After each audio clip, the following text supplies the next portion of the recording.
I thought I could fix a little girl's death, but instead it led to all of this. Exposed lies, corrupted kings, a broken city. And me, changed man. I don't look back anymore. I don't regret. Look forward.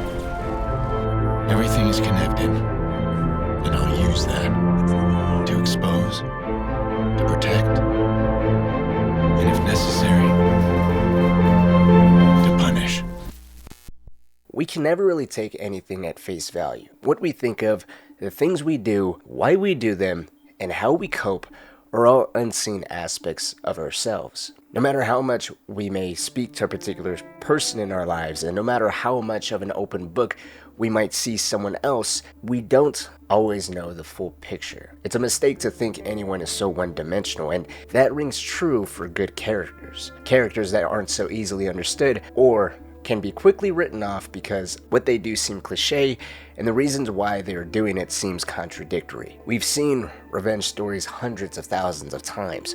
Characters that are depressed, self-loathing, guilty, that feel unworthy. There's almost no original story, just as there is no emotion unique to any one of us. Circumstances, of course, may be different and unique, but what we feel and how we react isn't just by ourselves. Others can relate. One person's outburst may imitate and remind you of another person, but it's the details that makes the difference and how it's told. And that's never been more important than discussing the character of Aiden Pearce. His graveled voice, in addition to his cold, stoic, and unemotional demeanor, have made him seem as a very one-dimensional character. Someone who aims to be the poor man's Batman on the mission to punish those responsible for taking the life of his 6-year-old niece. Aiden is so much more complex than that. He's calculated. He can be ruthless, and while he is distant, that's not the same as being unemotional. Aiden very much feels deeply for the family he still has, but keeps them at arm's length. And that's through a mixture of feeling responsible for the death of his niece while trying to make sure that no one uses the leverage of his family against him, or that his little sister finds out that he's doing the things that he's doing, which could potentially scare her off. It's a delicate balance that never really works out. Neither does it do so here in the story of Watch Dogs, but as we go through the events and complexities of Aiden Pearce, I want you to remember, he hides his emotions purposely. Over time, he's become a skilled manipulator, but that doesn't mean he's immune to even reacting himself. The Fox, the Vigilante, these names the public know him as, but he's no different or separate from what his family knows him as. The older brother, the caring uncle, or what he knows himself as, the protector, the punisher. Cops asked if I had enemies. Where to begin? My guess is the Merlaut job. We rattled somebody's cage. What was that video I saw? Whatever it was, someone wants to keep it secret.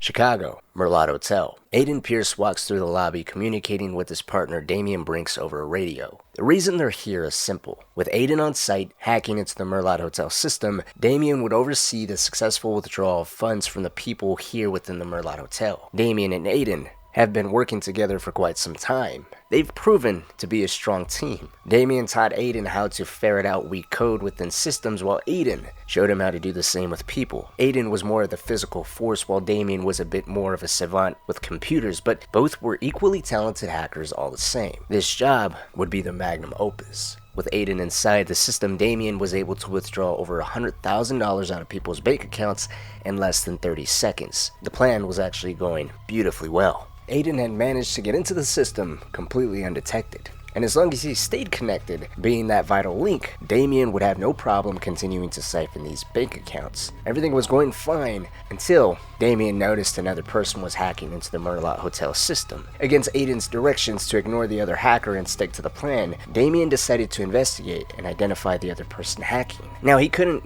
actually pinpoint this other person. All he was getting was a distorted picture which he couldn't even make heads or tails of. But Aiden, through the radio, mentioned that whoever this second hacker was, they were scanning the system for something, and whatever they were scanning for had managed to trigger the system's alarm. Because of this, Aiden made the decision to disconnect and run out of the hotel. He and Damian would argue over the radio on Aiden staying or not, but it ultimately didn't matter. He had made up his mind, and before they knew it, the Merlaut job was done. Well, for them anyways. In the aftermath of the hacking event, the staff of the Merlaut Hotel hired a contractor. They wanted to find the hackers responsible for whatever triggered the alarm system within the Merlaut Hotel. This contractor managed to pull up the names of Damien Brinks and Aiden Pearce. With the identities of who the Merlaut Hotel staff believed to be responsible for scanning their system, a hit would be placed on the two of them. Damien Brinks would be found first, and he would be beaten savagely, resulting in him being left in an 8-week-long coma and permanently handicapped from his left leg being shattered. The exact same week, Aiden would be the target of a failed assassination attempt. The attempt itself must have been quite an ordeal, as there was news coverage and newspaper articles all about it, but the details were always falsified, claiming the driver was drunk, asleep at the wheel, or simply lost control. That actually wasn't the case at all. The gunman that was supposed to kill Aiden instead opted to shoot out his front tire, which caused Aiden to lose control of his vehicle, rolling it and taking his niece's life. Now what's interesting about this whole thing is the Merlaut job was actually the last time Aiden and Damien had talked. The job had effectively ended their partnership, but Damien knew Aiden very well, and he would document in audio logs on not only his personal attack, his own lack of information on who attacked him and why, but he would also talk about Aiden's failed assassination and the origins of the Vigilante. Since there really isn't any information on when, how, or why the Vigilante actually started, I want to share those audio logs really quickly, as it does provide a little insight as just how much of a catalyst for everything Lena Pearce's death was. I saw my old partner in the paper this morning. The driver, Aiden Pearce, 38, lost control of his vehicle in the Pawnee underpass. His young niece, Lena Pearce, was killed in the crash. Poor girl. If Aiden doesn't lose control of vehicles, that was no accident, and the timing's interesting. Same week as my attack. Right after our job at the Merlaut. That's going to upset Aiden. He's a smart hacker, I taught him that. But he's a vengeful son of a bitch. Piss him off, he won't let you go. You killed his niece. God rest your soul. I've been reading lots on Chicago's new Vigilante. He seems to have popped out of nowhere. Most interesting, he arrived on the scene soon after Aiden's car crash. Isn't that curious? The two share a self-righteous anger. Could it really be him? Aiden's always been a dangerous fighter. I cleaned him up good and taught him how to breach a network. But he always had that hair-trigger rage. You can never take the street punk out of a man like Aiden. I suppose being the Vigilante gives him a safe outlet.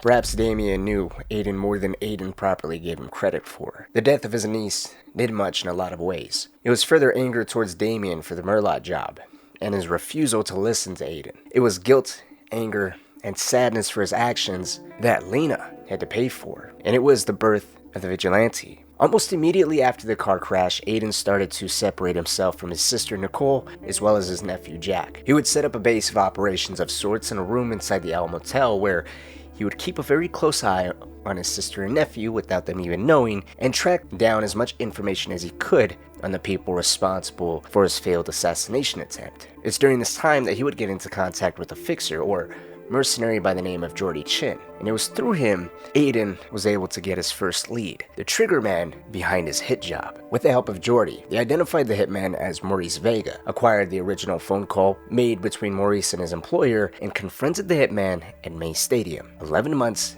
after the death of his niece. Hit the family? Not a problem. Nope.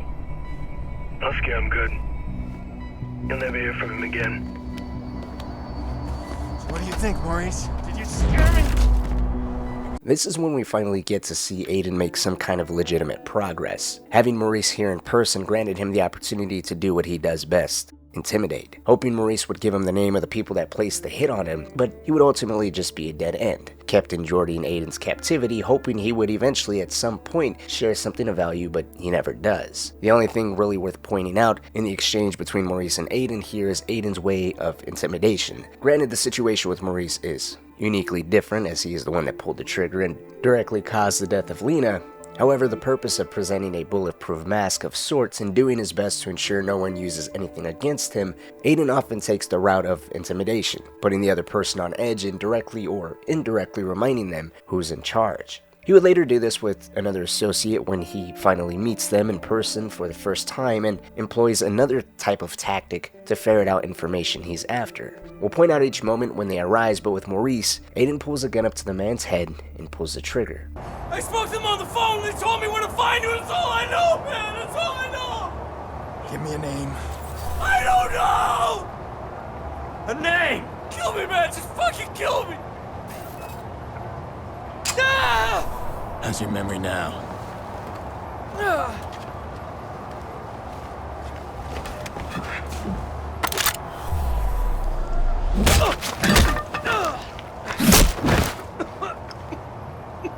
With Maurice knocked unconscious, Aiden leaves him in the locker room. As he walks out, he runs into a member of the Viceroys, a street gang here in Chicago that wields some of the biggest influence in the entire city. The man would hold Aiden at gunpoint when Jordy arrives just in time to save Aiden by stabbing the man in the ribs. The encounter here between Aiden and Jordy helps set up the dynamic between the two of them. Jordy is in many ways the complete opposite of Aiden, who is quiet and perfectly fine blending into the background. Jordy, as Aiden describes him, is eccentric, with a motor mouth that decides to show up to work in a flashy suit. And it's because of those reasons he was initially pretty hesitant to even involve himself with Jordy, but you cannot argue with his results. Jordy, after all, did manage to pinpoint Maurice Vega as a shooter behind Aiden's failed assassination attempt, and now he's managed to put together an escape plan for the two of them. Come on, you're not just a little interested in my phone call. All right, fine. Tell me about your phone call. Glad you asked. Okay, we got a bunch of dead bodies, right? We got 40,000 people above us. We need a distraction. I called the cops. You did. Oh, yeah, true story. So, cops arrive, and Maurice's little band of brothers arrive, and pow, pow, pow, pow, pow. Jordy, tell me you're joking. No, I called them too. Look, we get a messy altercation at the end of the game. You and I slip away undetected. He'll appreciate the plan tomorrow. It was less than ideal, especially since Aiden had to call his associate by the name of Bad Boy 17 to help him cut the power to the stadium so he can escape the police that was rapidly closing in on him. And that was a move that broke his initial rule of keeping the vigilante out of the news and trying to capture Maurice as subtly as he possibly could. But let's back up and talk about Bad Boy 17 for a second. He was just another one of Aiden's associates that Aiden has employed since the death of Lena to help acquire information on those responsible for Lena's death. Unlike Jordy, who was a hands-on fixer, Bad Boy had his uses behind a computer screen, keeping his identity a secret to even Aiden, which ultimately didn't even matter as long as he was able to provide whatever Aiden was after, or, in this case, help him escape a tight situation. By employing a blackout with the help of Bad Boy and securing a car provided by Jordy, Aiden would manage to escape the stadium, hopeful with the idea of Maurice providing something he can finally go on. Considering this is the start and introduction to Aiden, this is quite a lot of information that's just dumped on us. It's 11 months of diligent work on Aiden's part to find those responsible for his failed assassination attempt that took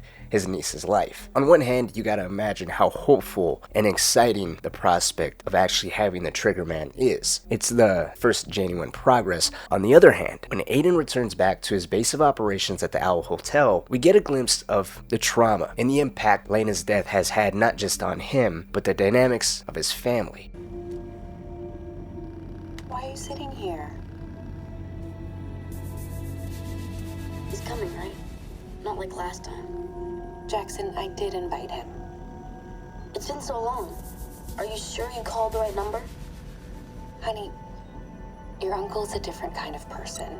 Aiden watches his sister and nephew from cameras he set up inside his sister's house. He watches as his nephew asks worryingly if Aiden will make it to his birthday party. They haven't seen or heard from him in roughly a year. As he overhears a conversation of his absence from their lives and how it's affected them, it's a bit of a double-edged sword for the man. He blames himself for what his family is going through, what he's going through. He continually has nightmares of the day she died and is bothered by that being the only thing he remembers about her. He doesn't dream about the good times or the happy moments she had. It's always the way he failed her, his sister, and their whole family. And he keeps himself away for a mixture of two reasons. On the one hand, his sisters expressly told him not to go after the people responsible. By doing that, he will be putting them at risk, and she will cut him off if that means putting her son at risk. He's explained to his sister before it's his fault and it's in his nature to want to know. Her attempts to clear his guilt and plead to leave it all be just fell on deaf ears, so there's what can only be described as Aiden both not wanting to lose his sister if she did find out what he's up to, or while pursuing dangerous people they would be able to find out that he's got family and use that as leverage against him, something they couldn't really do if he continues to have them at arm's length. Then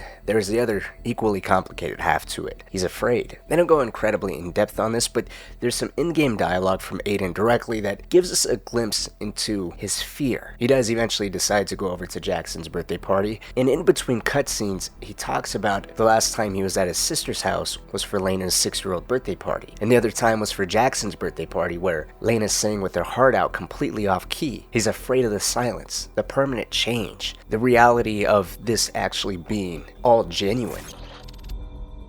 I haven't been to Nikki's since the funeral. Am I ready? Jack's last birthday, Lena sang off key. Happy birthday. Full throttle, no holds barred. Now, I'm afraid of the silence. Last time I was back here, it was Lena's birthday. Jackson adored her. We all did. It's all just too real. He's traumatized. He beats himself up for it all, yet he can't help himself. He's compelled to find out who did this and why, all while keeping himself expressionless and keeping his sister in the dark, continuing to be a pillar of strength when he's hurting so much from everything that happened. These comments to himself, the close eye kept on his sister and nephew, all directly contradicts the idea of him being emotionless. Grief is unique from person to person. Sometimes proper grief is held off until those responsible are first dealt with, which can be amplified by a false sense of vengeance or bringing somebody back. Either way, Aiden's time at Nicole's is brief. It's an awkward, relaxing moment as he finally gets to see his family in person after so much time.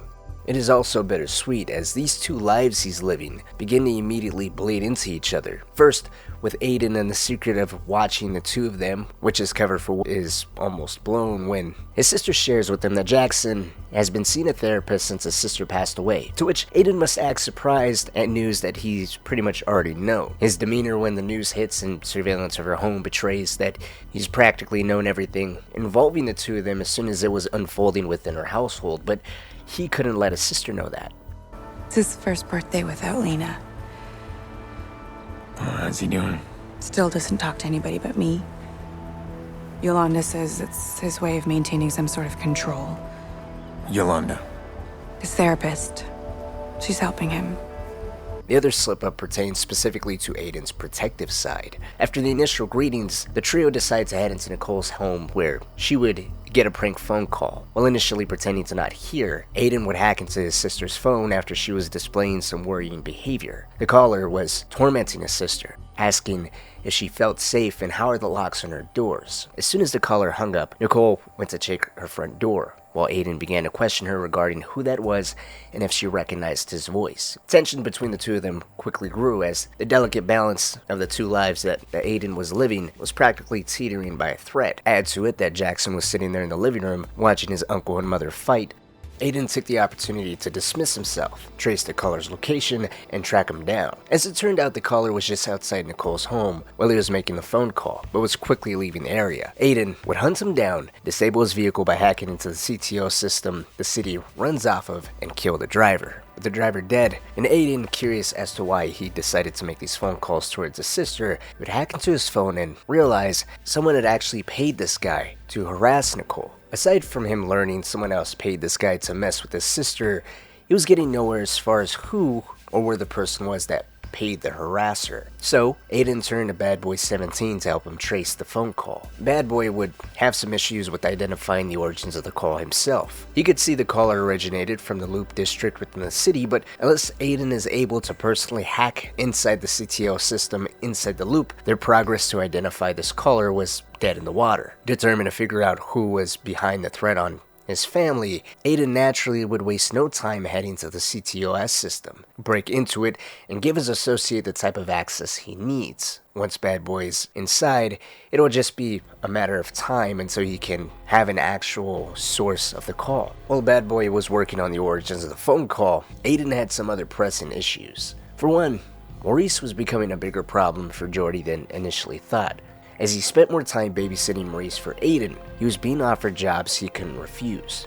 One of which was a driving job he would pass off to Aiden as a sort of favor for continuing to watch Maurice. However, before Aiden could even get started on that, he would become aware someone has put a bounty on the identity of the Vigilante, and fixers were starting to notice as that bounty is steadily climbing. Had it not been for Aiden hacking into the C2S system here inside the loop and killing a fixer that was tracking him, he may have continued to be in the dark about the bounty being placed on him. It's the earliest idea he has that any sort of bounty has been placed on the Vigilante at all. It'll increase with time, as would be Aiden's slip into the seedy underbelly of the criminal underworld. As the job Aiden accepted to do for Jordi on the surface was a simple job, drive a man out of a very tight spot. He had just robbed a computer plant, the partner he had performed the robbery with was killed and the police were hot on his tail, so it was designed to just make sure that he didn't get caught and he was delivered to a specific drop-off point. Unbeknownst to Aiden, the drop-off point was with none other than Lucky Quinn, leader of the Chicago South Club, the most powerful criminal organization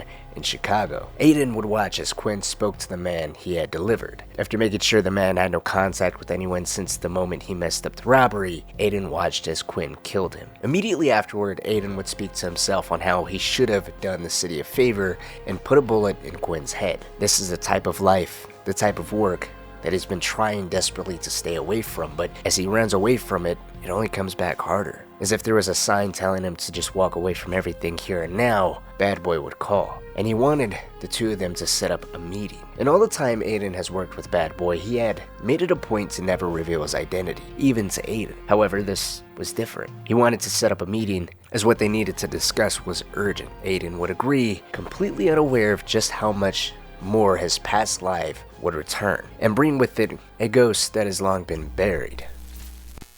I've hired Bad Boy before, and he's always protected his identity. That's how DedSec works. Now he wants to meet. That's unusual. Alright, I'm gonna try and shake him off his game. Let's see what he's up to.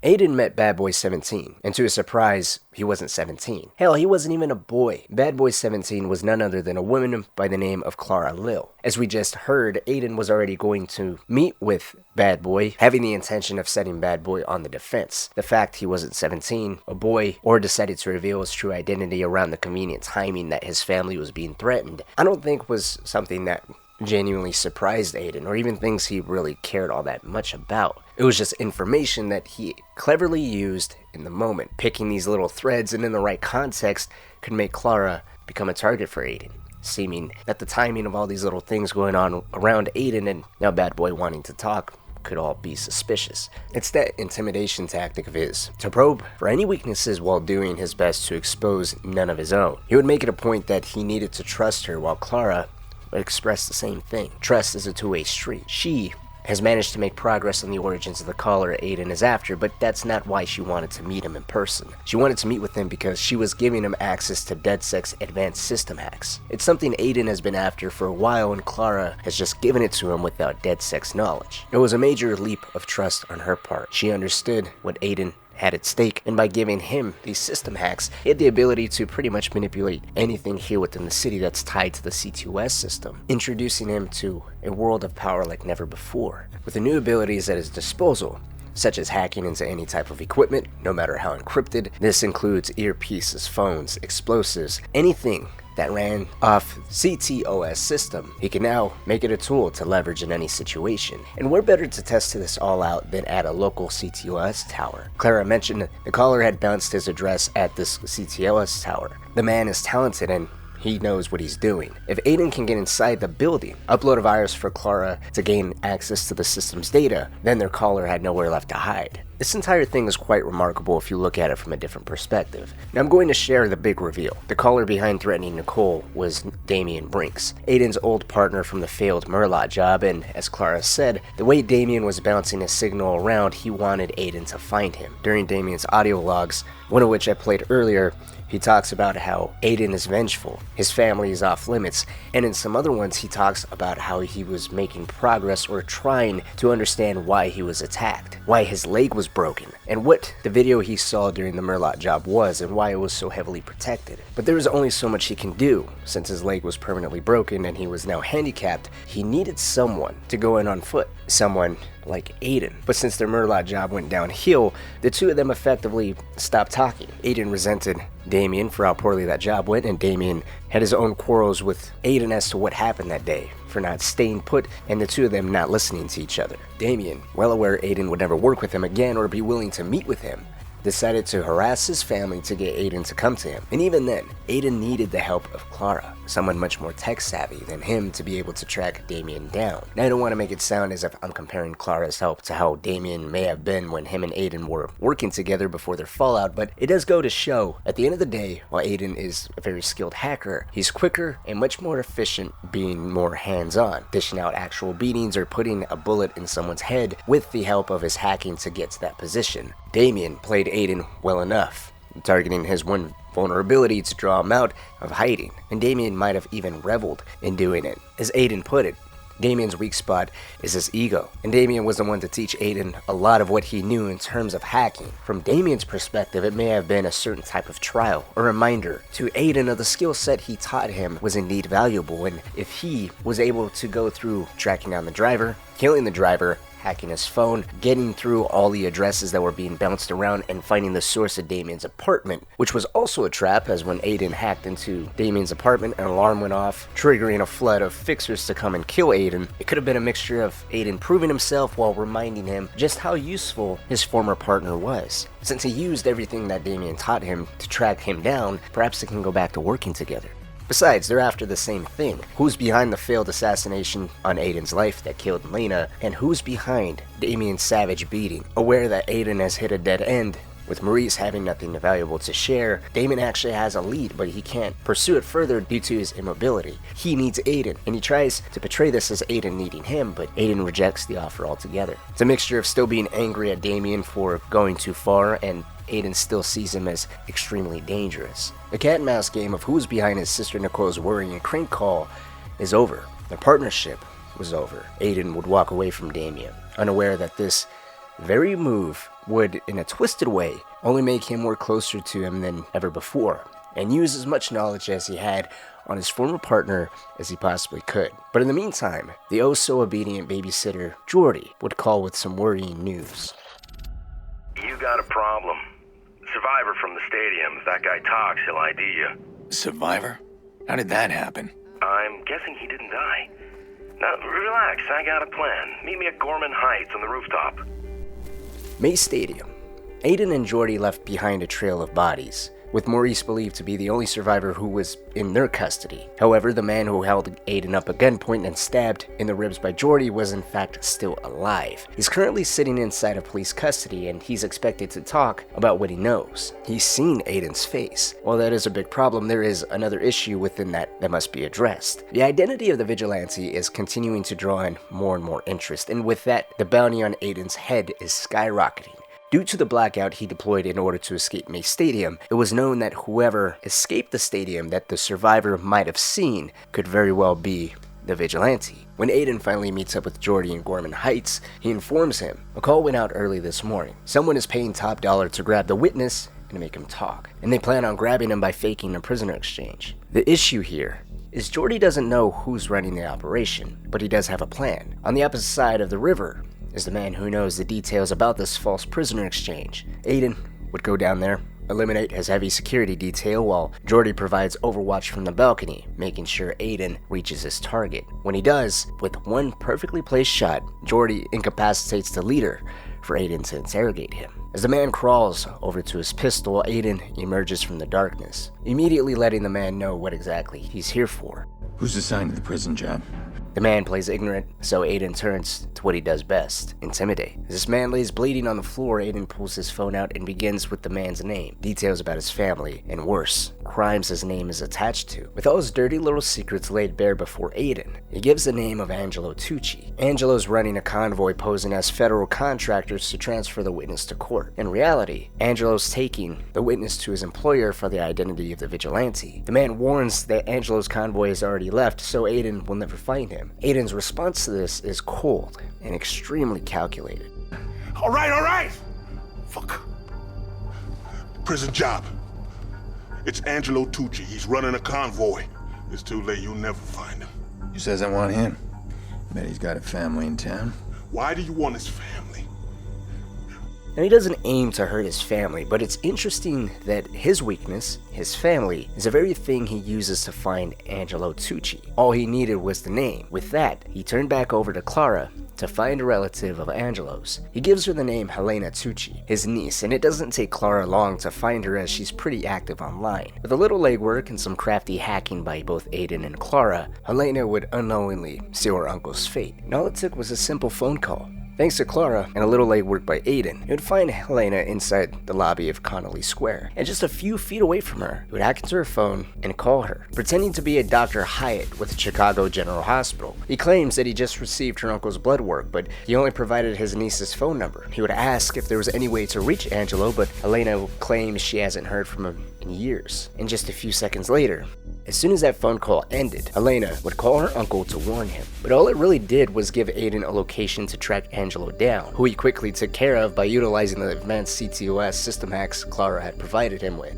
With Angelo down, now was the next issue, dealing with the witness directly. Jordy would share with Aiden that he had contacts on the inside of Palin Correctional Facility where the witness was being held, but they weren't willing to silence the witness themselves as it was too dangerous for that. So, the only way Aiden saw this issue could be taken care of was if he got himself arrested. Security around the jail was tight as it was, but if he ended up on the inside, which the easiest way would just be to get arrested, and Jordy's contacts could help him enter the jail with his phone in his possession, it'll all just be a cakewalk. Palin Correctional Facility was a modern prison. Network locks, elevators, doors, surveillance cameras, everything in that prison was all operated on the CTOS system. All things Aiden could manipulate and gain access to, not just to get around, but actually find where this witness is being held, so long as his phone was with him. Jordy had someone that's been itching to clear his debt, so Aiden's phone won't be a problem as long as he gets inside. Then Jordy's contact will do just about whatever he could to clear his debt with Jordy. With the plan, somewhat of a plan, set, Aiden walked straight into the precinct with the gun in his hand, where he was immediately apprehended. Freeze! Drop the gun! Get on the floor, now! Hand behind your head! Do it! Once inside, and under the name Joe Smith as far as the system's information on him was concerned, the vigilante was free to locate his target. Once he was left alone, Aiden would slip by the guards patrolling the prison hallways and gain access to the prison's surveillance. The witness he was looking for was actually out on the rec yard on the prison's rooftop, but he was being moved. A second wave of fixers working for the same person that employed Angelo Tucci was here. They were undercover as the prison COs, moving the survivor to the basement of the prison to extract the information they were after. Aiden would intervene, kill all of the fixers, and get a little alone time with the witness, giving him a clear understanding that it's incredibly easy for a man like Aiden to get to him, no matter how tight the security was or how safe he might seem to be. And based off his own choices, would directly determine what his future is. Have we met? What? Have we met? No. No, I never seen you, man. Yeah, I didn't think so. So you're in here for 60 days. In good behavior, you're out in 30.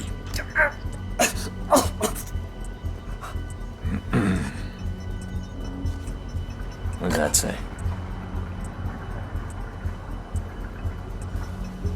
60 years? What are you doing, man? I'm just showing you an alternate future.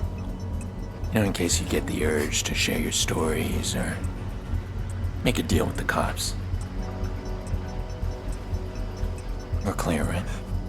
All units, possible prison escape. Be on the lookout for white male Joe Smith. With his message properly conveyed, Aiden leaves the man alone. He should be out in no time, and Aiden should be no longer concerned on whether or not his identity would be blown. Now is the time to focus on the people he's been after from the start, only the circumstances of which would be in a totally different way than Aiden could have ever imagined. Aiden, we had a very unpleasant meeting.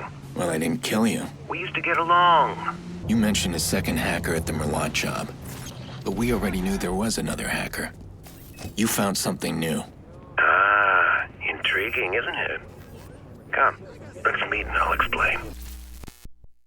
As he was wrapping up with the last loose end tied to the main stadium, Aiden would receive a phone call from Damien. There hasn't been any type of communication between him or Aiden since Aiden's rejection to work with him again. However, as time went on, Aiden began to become curious on what type of new information Damien had actually acquired. They both already knew a second hacker was there during the Merlaut job, and so Damien wouldn't bring up the second hacker and brag all about it as if it was something new without there being a real lead behind it. After some relenting, Aiden would orchestrate a meetup with him. And yet again, this is where the interesting dynamic between the two of them plays out. Aiden aimed to play to Damien's ego. It was his weakness, and he believed that if he coaxed it enough, he could get Damien to reveal the new information he had acquired, and then he can leave Damien behind as he considered him a live wire. While Damien, on the other hand, vengeful from Aiden's initial rejection, took the initiative to make sure he had his former protege under his control. While Aiden went to the spot the two of them had agreed to meet at, Damien would give Aiden a call from a location he believed Aiden would neither believe him while at the same time take him much more seriously. So in order to make sure he actually got Aiden's attention,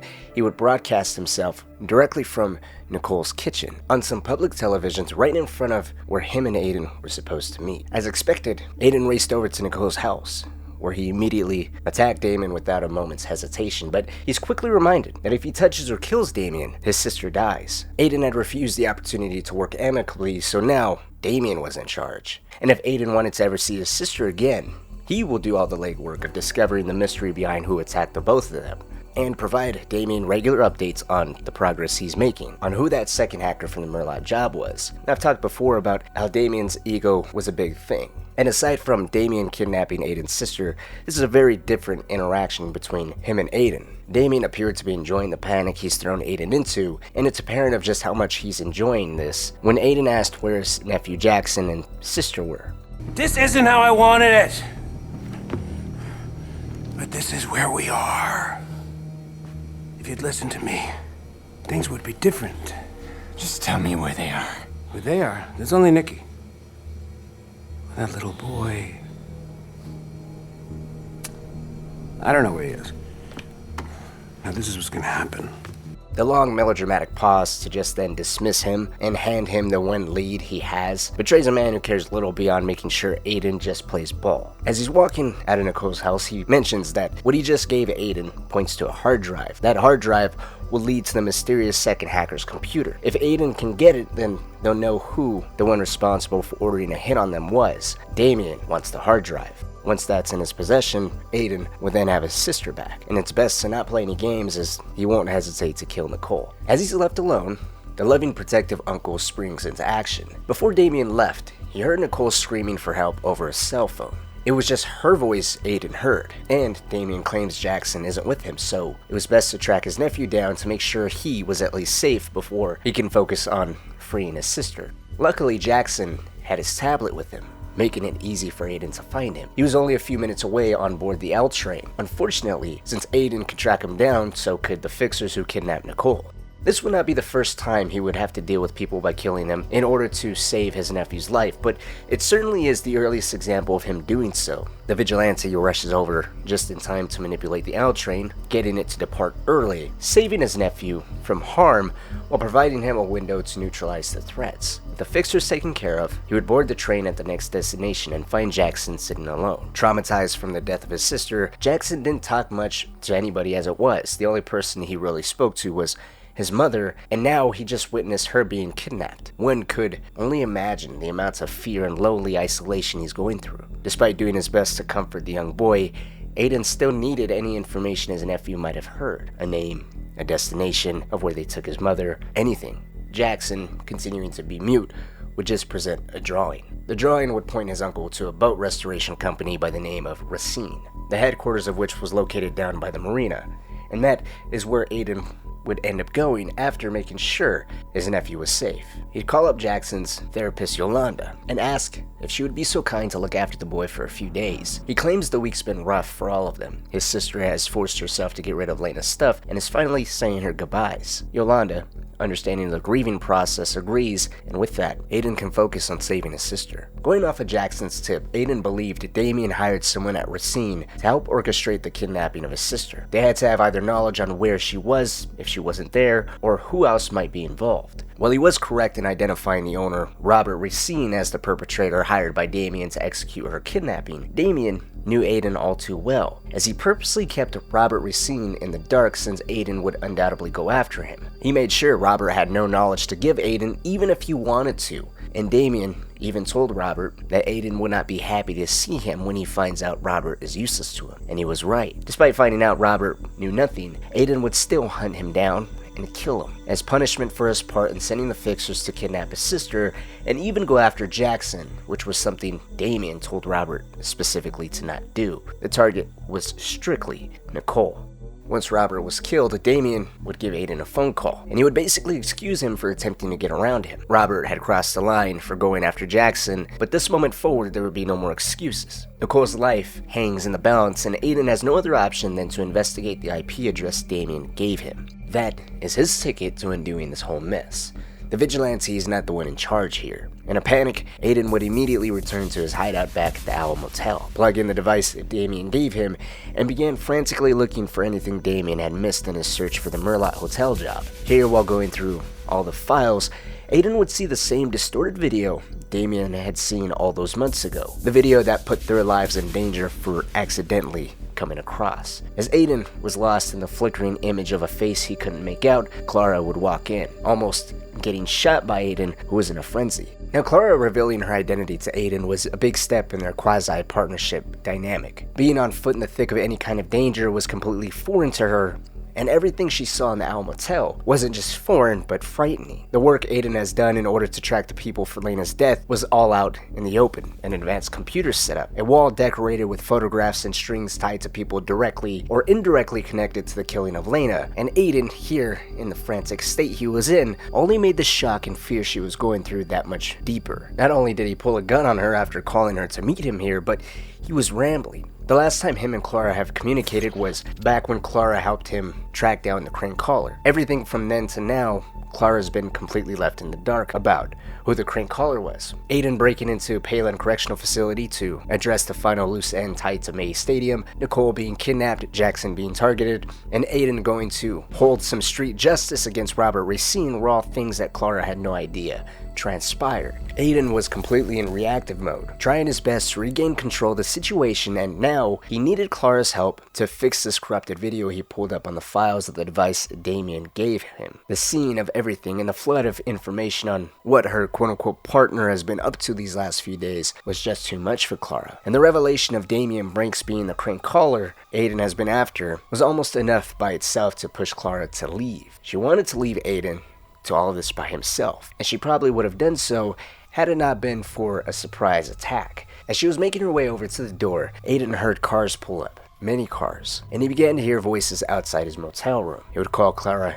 near to him, and when she was safely huddled underneath him, he triggered an explosive he had already set up, dive to the ground and give Clara covering fire so she can secure the device that Damien gave him, and the two of them would fight off the wave of fixers that was sent after Aiden. Now, God only knows how long that explosive device or any kind of contingency plan Aiden has prepared for was sitting waiting. It was clear he was fully aware of the danger that came with going after the people responsible for the death of Lena, and he was fully prepared to bring death to them should they ever come knocking at his front door. It was just a damn shame his closest thing to a partner, Clara, had never been exposed to danger quite like this. Usually hiding behind a computer screen, now she was placed in the thick of a ferocious gunfight, and this was all evident to Aiden, which he would become aware of. Once Clara was cleared from the war zone at the Owl Motel, Aiden would give her a call. The two of them needed to meet. Aiden had to clarify the difficult position he was in with Damien, who was holding his sister hostage, and now that he lost all of his equipment, with his base of operations being demolished by himself in a move of asset denial to his enemies, he was in a worse position now than he was just a few hours ago, which wasn't even a good one to begin with. Luckily, Clara had the perfect place in mind to meet. She would provide Aiden with directions to a location on the banks of the river. At first glance, the location seemed beneficial, as it was discreet and nothing was around besides a camp of homeless people. However, the true value in this location is actually what laid on an island opposite of them. At the center of that body of water, on that island, was a facility long abandoned. The facility was known as the Bunker. The Bunker received its name due to its significance as the original testing site for CTOS, the same system the city now runs off of. Clara shares that she's been doing research on this abandoned facility for months. City planning, zoning documents, every piece of information, digital or physical, that overwent plans of this facility all showed a blank spot in the same exact location. She believes that if they can manage some way across the bridge that seems to be completely inoperable and broken down, then the two of them will have undetected access to the city like never before. The key is just figuring out how to turn that bridge. And the first clue would be handed to Aiden by accessing a local camera. As it turns out, that bridge is completely operable. It was recently manipulated by a man known as Tobias Frewer. Frewer was one of the pioneers behind CTOS until Bloom, the company that owns the software, fired him. Since then, Frewer has become paranoid and strung out on drugs. The difficult problem here now isn't locating Frewer, as Aiden would almost immediately track him down, taking part in an illegal underground poker game on the other side of the city, nor would the issue be with dealing with the fixers that were after Frewer, something that did validate his paranoia to some degree. The problem would be just that, Frewer's paranoia. He would run out of the poker game due to his unfamiliarity with Aiden, run through traffic in a handful of yards until he holds Aiden at gunpoint, rambling about power being cut to the bunker.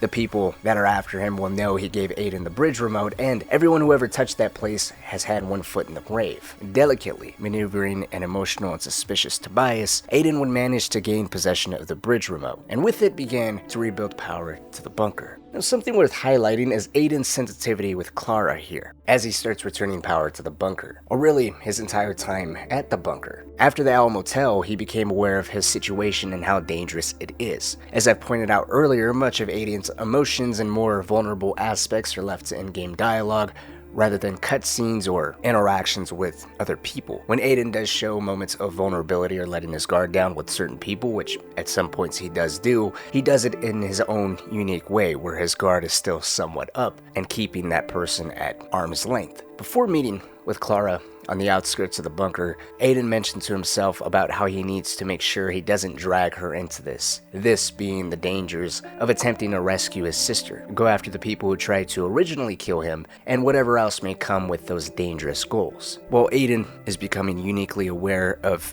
putting Clara in harm's way and sensitive to how she would take in a lot of information or the things that Aiden is doing, they start to have a heartwarming discourse. There are a few generators Aiden must find and kick on manually. After each generator is powered up, Aiden and Clara exchange dialogue, beginning with Clara's excitement. The bunker was a myth. Now she has gained access to the island that was believed to be nothing more than an abandoned facility with missing information on city documents that she's been poring over for months. Now she has the prospect of seeing a non-existent place and all of its secrets within for herself. She would share with Aiden of how she hopes Bloom installed a secret elevator where you pull a switch and the floor drops down, revealing an entire underground facility, completely hidden from the world above. Each generator, her excitement increases until finally Aiden makes her promise that she doesn't enter the facility without him. Clara would ask why, as it's been empty and nobody's been inside for years, but Aiden just responds with saying he wants to see her face when the doors open, granting her access to what she has referred to as the find of the century. Aiden wasn't really sharing in Clara's excitement,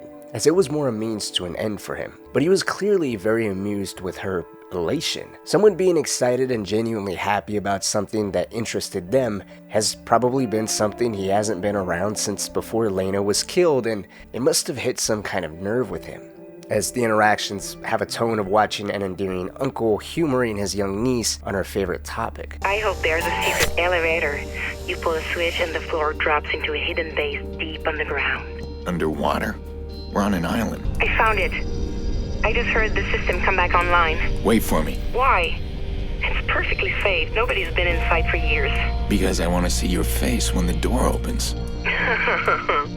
The excitement would be cut a little short by Aiden, as he does have to make it clear to Clara that she cannot inform DedSec or anyone else about the bunker actually existing until his business has been concluded. It does seem to be a small request Clara has no problem to oblige by. With all the generators powered on, the pair would gain entry into the hidden building, masked by a bunch of shipping containers. Power has been restored, and despite most of the hardware being taken by Bloom, the connections they established are still intact, providing Clara with a chance to trace the IP address Damien had given Aiden. Thanks to the extensive connection of the bunker, Clara was indeed able to find the location of the IP address. It led back to the Ward district of the city in a large apartment complex known as Rossi-Fremont. But there was something odd about it. Aside from the IP address itself being expertly hidden, piquing Clara's curiosity with just how exactly Damien got a hold of it, there was the fact that Rossi-Fremont was somehow not connected to the city's CTOS system. Despite the apartment complex being constructed after the city installed it across every corner, and there being a very obvious surveillance system on the apartment complex's site that Aiden pointed out, Clara still couldn't access it.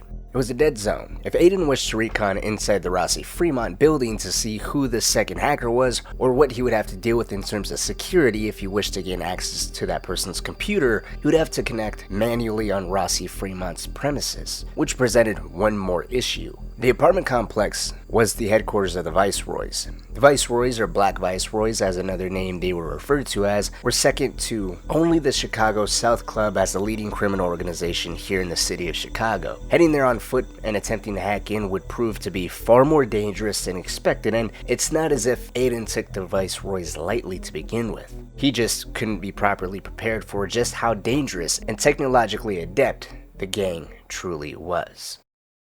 The Viceroys have disabled the CTOS around Rossi-Fremont. You got it completely rerouted.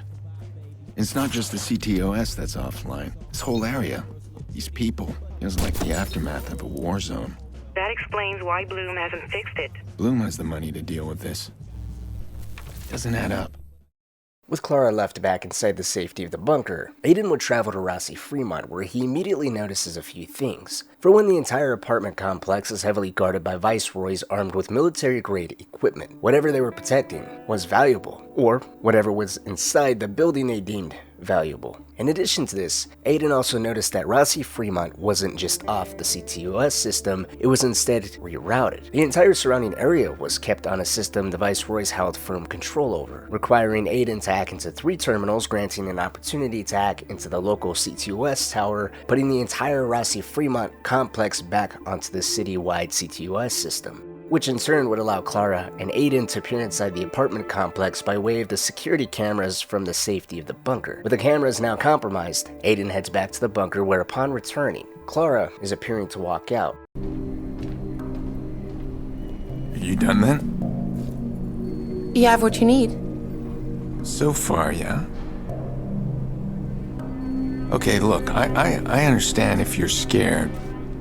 I'm not scared. No one asked me to stay. Well, no one asked you to leave. You'll need to do better than that.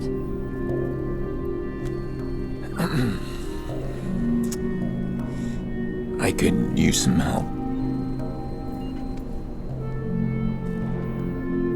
I could use your help.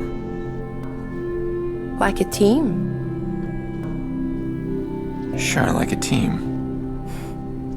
Not used to being a team. No, I'm not. Was that so hard? No. As far as she was concerned, Aiden got what he wanted from her, to find out where that IP address led to, and now he not only knew where it led, but had the tools to take it from here. The apartment complex was no longer a dead zone, and all of the contents within laid bare before whoever was savvy enough to just hack the cameras. Of course, Clara didn't actually intend to walk out on Aiden. It was instead a playful move to get Aiden to lighten up and ask her to stay, considering her a genuine partner, or part of a team. Aiden hasn't worked as a team or closely with anyone since his falling out with Damien over a year ago, and that severely affected many parts of Aiden and his life moving forward. resulting in him almost completely cutting off his family, refusing to express emotions or betray any weaknesses, or allow anyone in any way. It's not like it wasn't all justified. Damien is holding his sister hostage after all, but it's a heartwarming moment, as in his own way Aiden would relent, asking Clara to stay and help him. They were much more effective together after all, which was true. Clara had some knowledge and expertise acquired through her work with the hacking group known as DedSec, and Aiden was much more efficient hands-on. In addition to them being an effective team, this was a turning point in the relationship and Aiden's own walls dropping down to a certain extent. He even appears to be amused with her asking. The real moment of happiness that's on his face says enough. It's liberating to have someone that he seemingly can actually trust, someone he can rely on, and appears to even genuinely enjoy having around on top of all of that. Perhaps her innocence, or more precisely lack of exposure to dangerous things, looking at people as pawns or tools to be taken advantage of, was an aspect to her that drew him in. It's gotta be quite liberating to have someone around who isn't so grim as Aiden is, and must be incredibly nice to have someone pull you out of your own dark world when it seems like the walls are constantly closing in. Whatever the reason, or a mixture of reasons, he would ask her to stay with some happiness. There was no need to feel belittled or vengeful about a request that he probably would have took as some type of insult or manipulative ploy from anyone else. But now, the real work can begin. With a new level of unspoken understanding between the two of them, the pair would redirect their attention to the vast array of monitors on the other end of the room. Clara would walk over to the computers her and Aiden had previously rebooted, and she began to bring Rossi-Fremont back onto the citywide network so they can peer inside the building. Once back on, Aiden would take control of the cameras, with Clara mentioning the source of their IP address is located at the top of the apartment complex. And even with the apartment complex under the citywide CTOS system, and her and Aiden having some way of peering inside the building now, access was still very much restricted. Much of the building's internals were all still custom wired, a clear sign to Aiden and Clara that this wasn't just an ordinary street gang. They knew how to control the network and have done so expertly to guard whatever it is Aiden is after. They are intentionally keeping outsiders out, and as they would soon see, all the power and control were kept under one single man, a war veteran by the name of Delford Wade, or more commonly referred to as Iraq, in regards to his experience in the Iraq War. It was under Iraq's leadership the Viceroys became a powerful criminal syndicate in the city of Chicago. Following his discharge from the army, Iraq took over as leader of the Viceroys, seized Rossi-Fremont as their base of operations, which they came to refer to as the Castle. And most importantly, Iraq armed his men with military-grade hardware, utilized CTOS, and repurposed card readers for security purposes. Iraq gave the Viceroys structure and purpose. The room housing the computer Aiden needed access to in order to save his sister was locked behind an encrypted card reader, with the key to which being hidden inside Iraq's dog tag. This building was a fortress, floors filled with weapons, drug manufacturing operations, poor living conditions of some innocents trapped inside from back when the Viceroys took over the building, and guards everywhere. Going in head-on would be suicide, luckily for Aiden. There was a small chink in the seemingly impenetrable army Iraq's built. While camera surfing, Aiden would oversee a conversation between Iraq and his cousin Tyrone Hayes, whose street name was Bedbug. Bedbug had seemingly been costing Iraq quote-unquote business, and Aiden would witness Iraq warning his cousin that he isn't going to win over business. Bedbug, from Aiden's perspective, was one mistake from a bullet to the head, and he would be his and Clara's tickets inside. There would be no need to go in themselves. With Aiden's sights set on Bedbug, there was a little bit of a gamble involved, but Aiden figured it would be the best bet that they had in the moment. Bedbug appeared to not have much, as he lived with his grandma, and he has everything to lose, most importantly his life, if he screws up again. The man clearly has aspirations that are quelled by his laziness, so it would just be a matter of time until he screwed up. And when he does, Aiden would be waiting by way of bugging his home, his cell phone, and even trailing him. By doing so, Aiden would overhear Bedbug talking of people Iraq has killed due to their disobedience, something Bedbug claims he's aware of due to his part in helping him bury the bodies. The man he shares this with warns Bedbug not to speak too loudly and was afraid that this would all circle back to Iraq, causing problems for Bedbug and everyone else. However, Bedbug would just rebuttal, exclaiming he'll say whatever he wants. Bedbug was indeed lazy and had the arrogance not yet earned by way of title or rank or even respect here within the Viceroys, yet here he is speaking like a big shot about information that can cause some major trouble. And that was just the beginning. through various conversations entailing Bedbug, there would be this bigger picture starting to be formed by Aiden, and that is ultimately Bedbug isn't even loyal to Iraq. It's alluded to that he's making moves to spark a wedge between Iraq and the South Club, with the main move being taken by stealing the guest list of an event hosted by the Chicago South Club, where the security of said event and the merchandise was being handled by the Viceroys. It was something the two criminal organizations were working on, part of an original deal brokered between Iraq and Lucky Quinn of the Chicago South Club. Bedbug, by taking the guest list, then handing it to Iraq during that original conversation Aiden saw take place between the cousins when he was camera surfing in Rossi-Fremont, did work as intended. An informant of Bedbug's would enlighten Bedbug on the distrust between the South Club and Iraq thanks to his actions. Although what was unexpected was the same informant warning Bedbug Iraq intended to have him killed, and he was going to do so by calling him into a predetermined location that was set up for an ambush, a location the informant referred to as the Bricks. This revelation caused Bedbug to become angry and attempt to kill the man, who narrowly escapes thanks to Aiden's intervention, blowing up a steam pipe causing Bedbug to lose track of him. Unfortunately for the man, he was deep in Viceroy territory, and Bedbug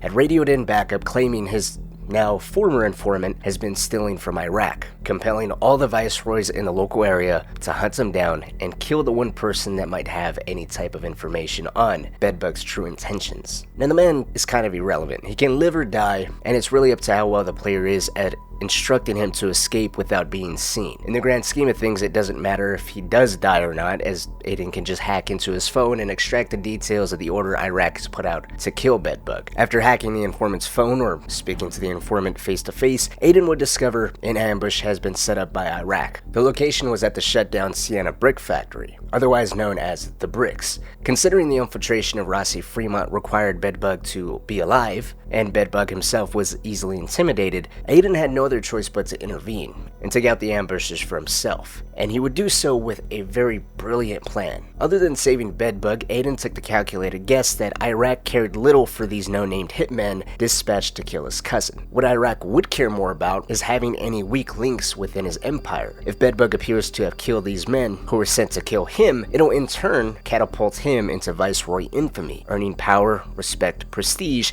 and most importantly, a newfound level of respect from his cousin Iraq.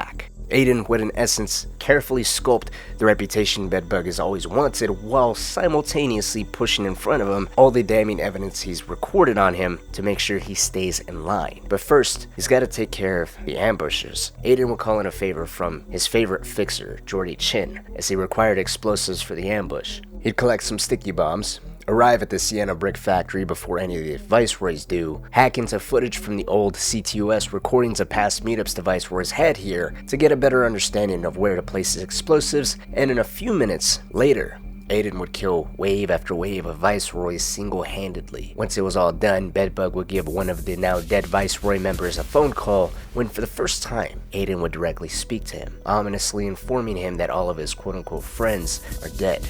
Understandably, this spooks him, causing him to hang up. At the same time, one final Viceroy was beginning to leave. This lone survivor would steal Aiden's undivided attention, as he can't afford to let him ruin his plans by returning into Viceroy territory and informing Iraq that it wasn't Bedbug that killed the hitman. Aiden would hunt this final survivor down, gun him down in the street, and then refocus his attention on Bedbug, who was back inside the district of the city known as the Loop. Aiden would immediately head there, remain out of Bedbug's sight, and give him a phone call. This time, he's much more forward. He tells him he has a job for him, a job that's not meant for Tyrone, but for Bedbug. Bedbug is going to be his eyes and ears inside Rossi-Fremont, and if he doesn't agree to play along, Iraq would get a nice care package filled with all of the evidence Aiden has been collecting on him, essentially dooming him as a dead man, a point that's viscerally driven home by Aiden hacking into the face fountain for Bedbug to see the evidence for himself. Left with no other options and completely panicking, Bedbug agrees to do whatever Aiden asks as long as he keeps all of that information to himself.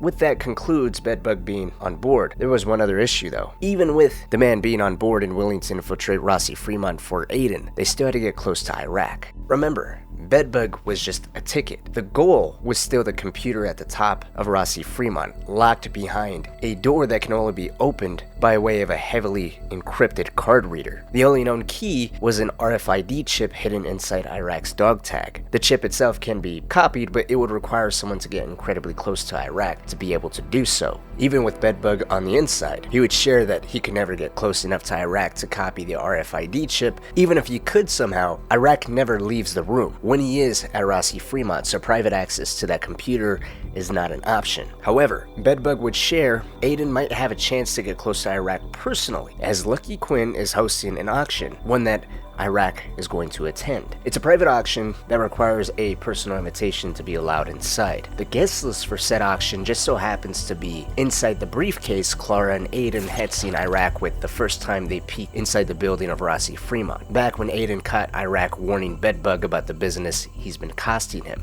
And Clara has actually been keeping a very close eye on where that briefcase has been and knows just exactly where it is at that moment. If Aiden can snap a picture of the guest list, Clara can sift through the names of the guests, find the closest person matching Aiden's own description, and Aiden can get inside pretending to be said guest. Sounded simple in theory, but as with a lot of these easier said than done jobs, it wasn't. Clara would send Aiden to the briefcase's current location, and it was currently in the possession of low-ranking South Club enforcers taking part in an old-school type of continuous briefcase swap designed to fool the CTOS algorithm from picking it up. After transferring multiple hands, one of the men throw it into a boat where it's then driven down to a marina.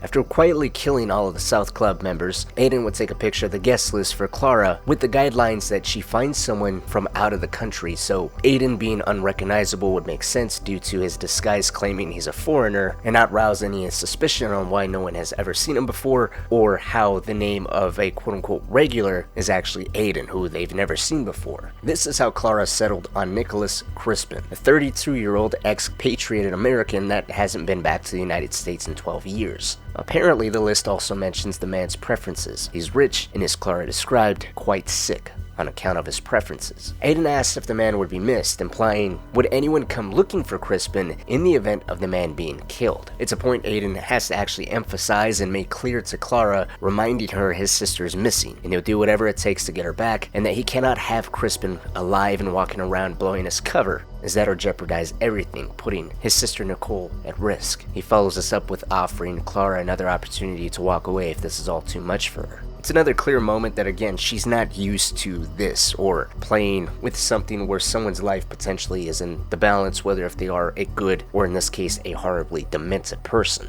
After taking a moment to recollect herself, she would reassure Aiden that this isn't too much, no one is gonna miss Crispin, he's the perfect match, and that he's down at the dealership buying a vehicle on Lucky Quinn's tab. Now that Nicholas Crispin is identified as the man Aiden is going to disguise himself as, he'd head down to where Crispin is currently buying a vehicle. Despite there being a light security force of South Club members, Aiden would kill Crispin and quickly wipe out the entire security detail without any problems. Then he would hack Crispin's phone, where Aiden discovers a phone call from Infinite 92. It's an underground fetish gentleman's club that's owned and ran by the South Club. The caller warns Crispin of his quote-unquote hobbies and how he can do whatever he wants outside the country, but here inside of Chicago, he would not put Lucky or the South Club in any kind of trouble. However, as a compromise and thank you personally from Quinn, the club has set up a gift for Crispin. When he arrives at Infinite 92, he's instructed to ask for the Poppy Special. He will find his invitation to the auction there. Infinite 92, just as Aiden expected, was heavily guarded, and the man at the front door was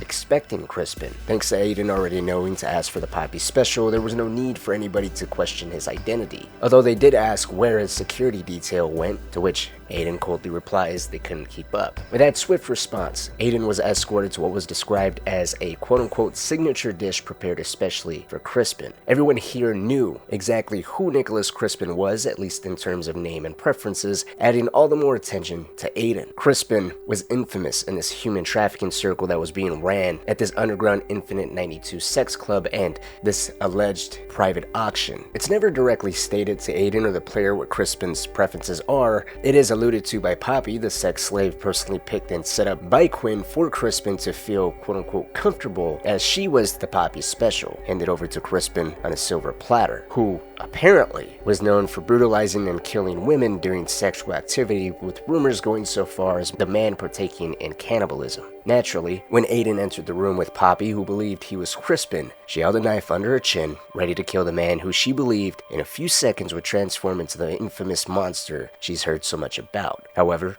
Aiden just walked in, grabbed the auction invitation that was located on the table, noticed a strange tattoo on Poppy's neck, glanced at the various instruments laid out all over the table for Crispin to use against Poppy, and he began to walk away, reassuring her that he had no plans of hurting her. Despite this, she would still attack him out of fear, resulting in Aiden being forced to restrain her and threatening the guard outside the door, who heard all of this, that if he intervenes again, he will be Crispin's next target. Redirecting his attention onto Poppy, he wrestles the knife out of her hand and firmly states again he isn't going to hurt her. In fact, she should come with him. In complete disbelief, the monster she's heard so much about not only refuses to hurt her, but offers a way of escape. After a moment of composing herself, Poppy realizes this isn't Crispin. Aiden, as he slips through the doorway to exit, finally gives his name. They said you were a monster.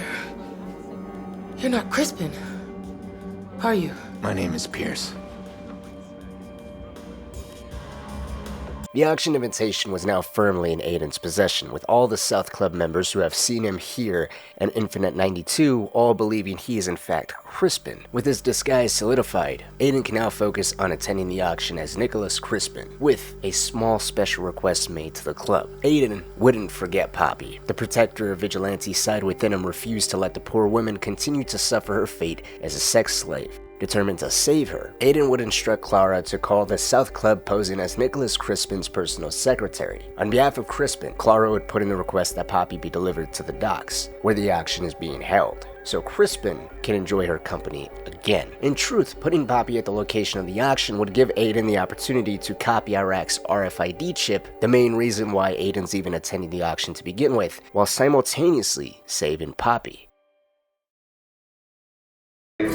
Experience has taught me not to be manipulated. Open to raise. Not to back down. Any other bids, gentlemen? I don't detect an accent, Mr. Crispin. Final call on this bid. The auction was nothing more than the South Club's poor way of disguising what this really was, a major human trafficking ring. The function was held at the Brandon Docks, and despite the area looking long abandoned, entry into said function required Aiden to flash his personal invitation meant for Nicholas Crispin. Upon doing so, he would be buzzed in and quickly greeted with guards and an assistant requesting he relinquish his firearms. Security was much tighter here than Infinite 92. In addition to that, unlike Infinite 92, the security here was ran by the Viceroys instead of the South Club. Despite the hiccups and bumps in the road that Iraq has come into with the South Club, their alliance was still somewhat going strong. As Aiden begins to walk down hallways filled with computer screens of merchandise or women being prepared to be bought and sold, Aiden is told the ground rules of the event. All transactions are meant to be in pure cash or through a secured bank account. Women are able to be quote-unquote test-driven before outright buying them, provided the clients hand over a small fee, and the premium merchandise was not to be touched at all until they were officially purchased, as the value of such merchandise didn't want to be depreciated. With a proper understanding of how this event works, Aiden is then led into the main hall where the event was actually taking place. Topless women stand before those bidding over them, with their picture and identifying numbers displayed on a large screen behind them, with an announcer actively taking bids over each one of them. The screen adjusting in real time on who was bought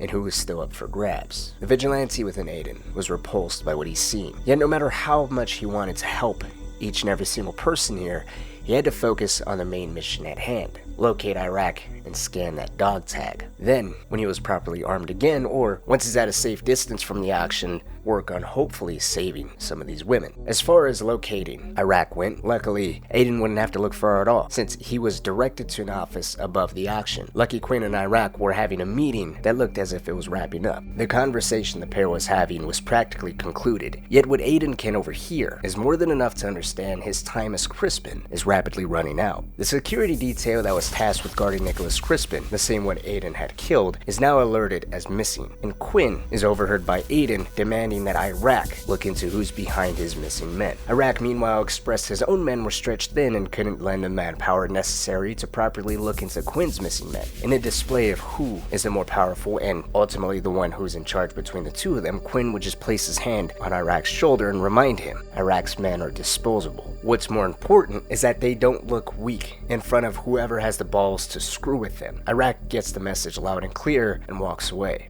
At which point, for the first time, he comes face to face with Aiden, greets him as Crispin, and during this very brief exchange between the two of them, Aiden is able to copy his RFID chip from within his dog tag. Now what's interesting here is the real power dynamic at play between Lucky Quinn and Iraq, because Iraq greets Aiden as Crispin, and then he just walks away without any second looks or hint of him knowing Aiden is not Crispin, while Quinn, on the other hand, already has a strong suspicion that is confirmed during his interaction with Aiden here. After scanning Iraq's dog tag, Aiden goes to shake Quinn's hand and apologizes that he has to leave. Quinn, on the other hand, directs Aiden's attention to the auction going on below. He questions Aiden what he sees when he looks down at this quote-unquote pageant. Aiden responds with somebody flexing their power. Quinn goes on to say that Iraq, he's a loyal soldier, but he's young. When he looks out below, Iraq sees an auction and rewards. Experience, though, has taught Quinn to not be so easily manipulated, not to back down. And then he casually mentions that he doesn't detect an accent from Mr. Crispin, who's supposed to be European. At which point, Aiden oversees Quinn receive a text saying, "This dude ain't Crispin, we'll check with more contacts." It's clear that Lucky Quinn has been running a deep search of his own on what happened to Nicholas Crispin's security detail and whether if this man that's been showing up to Infinite 92 and now here at his auction is in fact the man he claims to be. He's not. Aiden pretends to not see the text while Quinn places his phone inside his jacket, continuing on about his own experiences without acting suspicious in any way. I take this as Quinn getting to personally size Aiden up. He knows this guy in front of him is not who he says he is, and he knows that this man opposite of him is incredibly smart. He has to be, as he was able to track down a highly guarded guest list, kill his men, kill the guest of honor, take his identity, gain entry into an underground gentleman's club Quinn's own men run security on, and now walk into the auction believing no one is any wiser. His conversation with Aiden, meanwhile, is him directly telling Aiden he's not like Iraq. Iraq is young, foolish, and easily manipulated. Iraq can be taken for a fool, demanding that Iraq even put together a force of his own men to go search for the one responsible for Quinn's men missing, whom Quinn is suspicious of is actually right in front of Iraq, is a ploy in of itself. He's flexing his superiority over everyone. He's pushing Iraq to do something that he was able to do much quicker, just by asking a few simple contacts that already have their eyes and ears all over the city. And on top of this, the viceroys are running security here at the auction, so if anything goes wrong here and it's revealed that the person Iraq is sent to look for is actually here in the building his own men are supposed to be running security on, that'll reflect very poorly on the viceroys and Iraq as an incompetent leader, which is less than ideal to say the least for someone who's been trying so hard to prove himself to Quinn and the South Club. It's an incredibly clever move by Quinn, who Aiden has no other choice but to smile at. He's unarmed, figured out, and in enemy territory.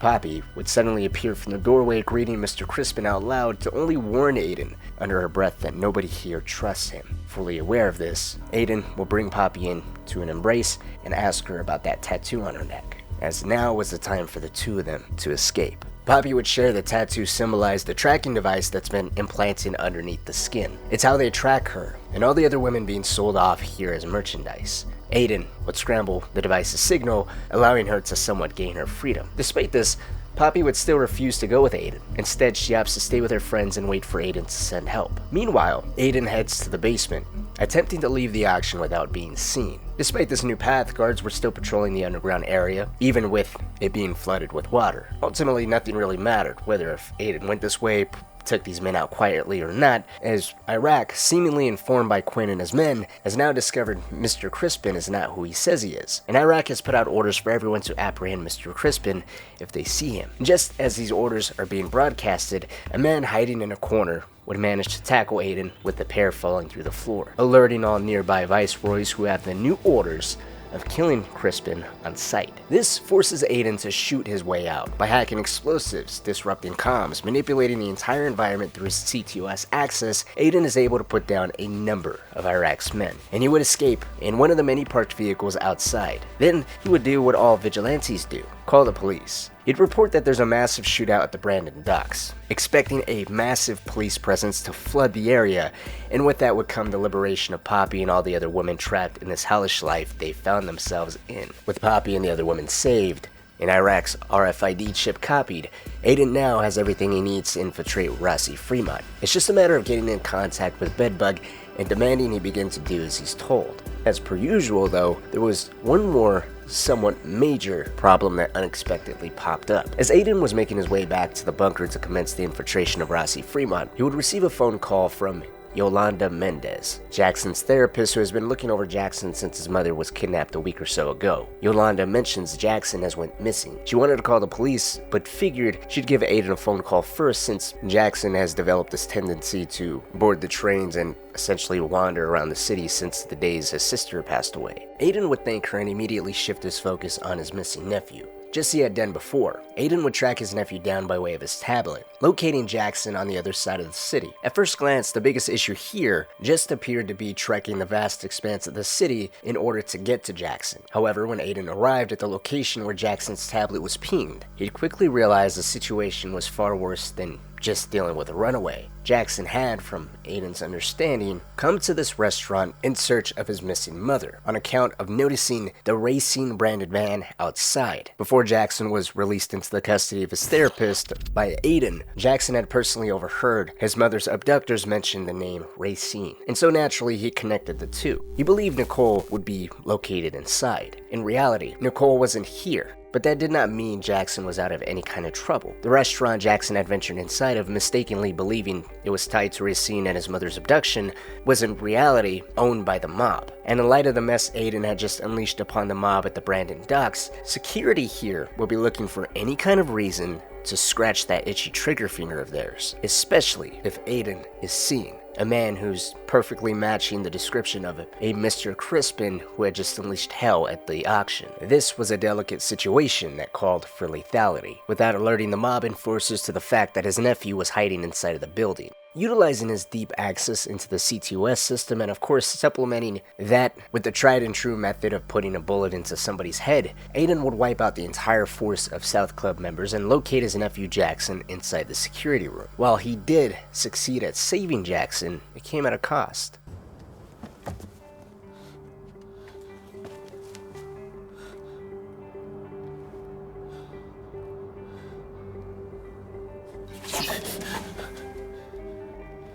Let me get you someplace safe. Come on, Jax. Come on.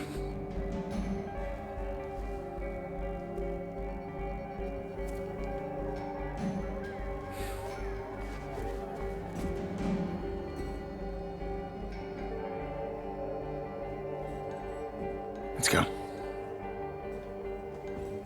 Aiden has mentioned time and again, he has no problem doing whatever it takes to make sure those most important to him are kept safe. Gunfire, explosives, overall loss of life is the usual currency of this type of path the vigilante has chosen to walk, and that's the type of exchange mobsters have also become accustomed to. However, people like Clara, who are involved with this by proxy and are still unaccustomed to the gravity of killing another person, are still somewhat a willing participant in the events that transpire. Aiden has to occasionally remind himself that Clara is taken back by every time he does not only threaten another person but take their life. It's but a small hiccup, but he does check in to see if she's okay. Once she composes herself, it's business as usual. Aside from Clara, whenever he was granted the freedom to do whatever he felt necessary, he does without a moment's hesitation, just as he had done so here. The problem with that was, since Jackson was hiding in the office with all of the security cameras, he saw every single thing his uncle had done to reach him. Jackson had a live front row seat to witness the killing of every single South Club member at his uncle's hands. While Aiden appeared to be pleased with himself, absolutely happy to see his nephew safe thanks to him, Jackson stood frozen in terror, questioning the monster he had called uncle, all this time. He would hesitate accepting Aiden's extended hand, and it was only after some reassurance of getting him somewhere safe did Jackson finally relent and agree to go with him. As Aiden leads Jackson back to his car, the weight of his actions finally begins to set in. Killing every single one of those men, while appearing to initially be pleased by it, now he was questioning if that is really the person he is. If he had to kill every single one of them, was it really the only way to make sure Jackson was safe, and most importantly, was it worth it? Jackson already had strong PTSD to deal with after the death of Lena. Now with his mother missing and his uncle killing without thinking about it on top of all of that, saying all of this is tough on Jackson is far from an understatement. His entire world has been completely flipped upside down within a year. Like it or not, this is all far from over for him and his uncle though. Aiden would immediately return Jackson back to the safety of his therapist. The two of them would sit quietly in a car outside her house until Aiden reaches out to put his hand on the boy's shoulder. Jackson would instinctively pull away. Finally, in a moment of vulnerability that's all too rare for Aiden, he opens up to his nephew. He admits that he needs his nephew somewhere safe while he's out here dealing with bad guys. Knowing Jackson is looked after and out of harm's way is what gives him the strength to go after the people that has abducted his mother. Jackson may not like it, but it's the way things must be in order for everything to go back to normal, in order to make sure that his mom is returned home safely. The air of honesty breaks through, and in a long time, Jackson not only speaks to someone other than his mother, but even makes a connection. He likens himself to a healer, the same character from his favorite video game, the same character he had received as a birthday gift from his mom during his birthday party sometime before. It was a positive way to shape this whole situation and Jackson's own position within it, and for someone who had left his home in search of his mother, putting himself in a dangerous position at that restaurant to begin with, looking at it from the perspective of giving the person out there actively putting himself in danger to find his mother the proper strength by just staying put was a great way to feel like he was doing his part to help, as well as give him the incentive to safely stay with his therapist for the time being. While Aiden and Jackson came to a good understanding on what they both needed from each other, or rather what Aiden needed from Jackson, Yolanda would appear, encouraging Jackson to head inside her home. As soon as she and Aiden get some privacy, she warns Aiden that if she doesn't hear from Jackson's mother sometime soon, she will give the police a phone call. As if Aiden wasn't already dealing with enough pressure from Damien, who was constantly calling, demanding updates on the progress he was making in terms of gaining access to the computer inside Rossi-Fremont, then setting up the complicated blackmailing scheme with Bedbug, the entire ordeal with Nicholas Crispin and the South Club, and the auction, there was now the added pressure and timer of trying to free his sister from Damien so that way the police aren't alerted by Yolanda. As Yolanda retreated into her home, Aiden immediately gives Bedbug a phone call. It's been some time since the two of them have been in contact, so naturally Bedbug would share with Aiden. Thanks to him killing all the viceroys Iraq had sent to kill Bedbug, the man has found the appraisal from Iraq and all the viceroys just as Aiden had guessed he would. Bedbug would excitedly share with Aiden that Iraq couldn't believe his cousin was capable of killing all of those men, and he was no longer on the cusp of being killed off by his cousin. All the power and respect he so desperately wanted has finally been achieved, all thanks to his blackmailer, who in turn was now calling in to make sure Bedbug upheld his end of the deal. While hesitant to begin with, the danger of going after Iraq's heavily guarded computer was a higher risk now than ever before. In light of Aiden's work as Nicholas Crispin, particularly coming face to face with Iraq with him being completely oblivious to who Aiden was and what he was after when it was already too late, completely spooked Iraq. Security all around Rossi-Fremont has been increased exponentially, with nobody allowed into the upper floors without express permission from Iraq directly. Completely undeterred, Aiden reassures Bedbug they'll be discreet and there's nothing for him to worry about. He then goes on to instruct Bedbug that around the corner from Rossi-Fremont there's a bar. Inside the trash of the bar, he'll be dropping off a wire. It's Bedbug's job to go and retrieve this wire, fasten it to his chest, get in contact with Aiden, and then prepare to go and infiltrate inside Rossi-Fremont. While Bedbug goes and retrieves that wire, Aiden gets back into the inside perimeter of Rossi-Fremont as he needs to be close to Bedbug's signal. Instructing him all the way back from the safety of the bunker would mean there's too many variables and a possibility of losing the signal to Bedbug, which in turn could possibly trigger him to begin to panic. Aiden couldn't afford to lose his one real possibility inside Rossi-Fremont, so the risk of losing the signal was far worse than the possibility of being caught on the premises of Rossi-Fremont before Bedbug could even get inside the building. After wiping out all of the Viceroy security detail around the building's personal CTOS tower, Aiden hacks in, locating Bedbug reaching the upper floors. The isolated floors of the buildings no one is allowed to be on anymore, and he catches Bedbug in a state of panic. He begins to worry about what would happen if he gets caught up here. While his cousin is proud of him and does trust him more than ever before, that won't save him from the trouble of being discovered on these floors. To be caught on these floors would be a signal of direct betrayal, openly disobeying his cousin. Defiance that would not be excused had they not shared the same blood pumping through their veins. Needing Bedbug's focus, Aiden shifts his attention to what the layout of these floors are, and Bedbug shares it's nothing but rooms up here, with one in particular that Iraq doesn't allow anyone inside of under any circumstances. That's good. He knows of the room. That's exactly where Aiden needs Bedbug to be. There was some more reluctance with Bedbug finishing his doubt with he doesn't snitch to the police. It's an off-the-cuff type of comment that Aiden rejects, reassuring him that he is not a police officer, but it goes to show Bedbug really had no clue who he was dealing with this entire time. Up until this point, Aiden could have been law enforcement, part of the South Club, or just some unknown rival. It does dawn on him, as Aiden is guiding them through the security cameras to avoid all the Viceroy sentries standing guard, that Aiden isn't quote-unquote from this world. The two of them would begin to develop a better understanding of each other as people, as Aiden is pushing Bedbug towards the door he needs him to be at. While Bedbug is panicking and fearful of the worst, he shares he's only 19 years old, that his grandma's always called him big for his age. The revelation of this 19-year-old having found himself in this mess leaves Aiden to only respond by saying, "Jesus, you're just a kid." He asks why Bedbug hangs around such lowlifes, and from there the two of them get on the topic of family. This is all the family Bedbug really knows. He thinks of them as such. Despite his cousin considering him a screw-up, and because of those screw-ups found himself on Iraq's hit list, he still gravitates to this life and these people. When he asks what Aiden wants with everything here inside of Rossi-Fremont, why is he so invested and so determined to figure out what is here? Originally, Aiden would respond by saying it's complicated, only to give in and admit that Iraq was involved with something that hurt his family. All Aiden wants is answers. Bedbug's quiet response of that it's so complicated said enough. Despite the damning evidence collected against him, in addition to forcing him to directly disobey his cousin by venturing onto these upper floors, Bedbug seemed to not only understand Aiden, but sympathize with his blackmailer. Albeit for different reasons, maybe the drive to do what they needed for their families was enough.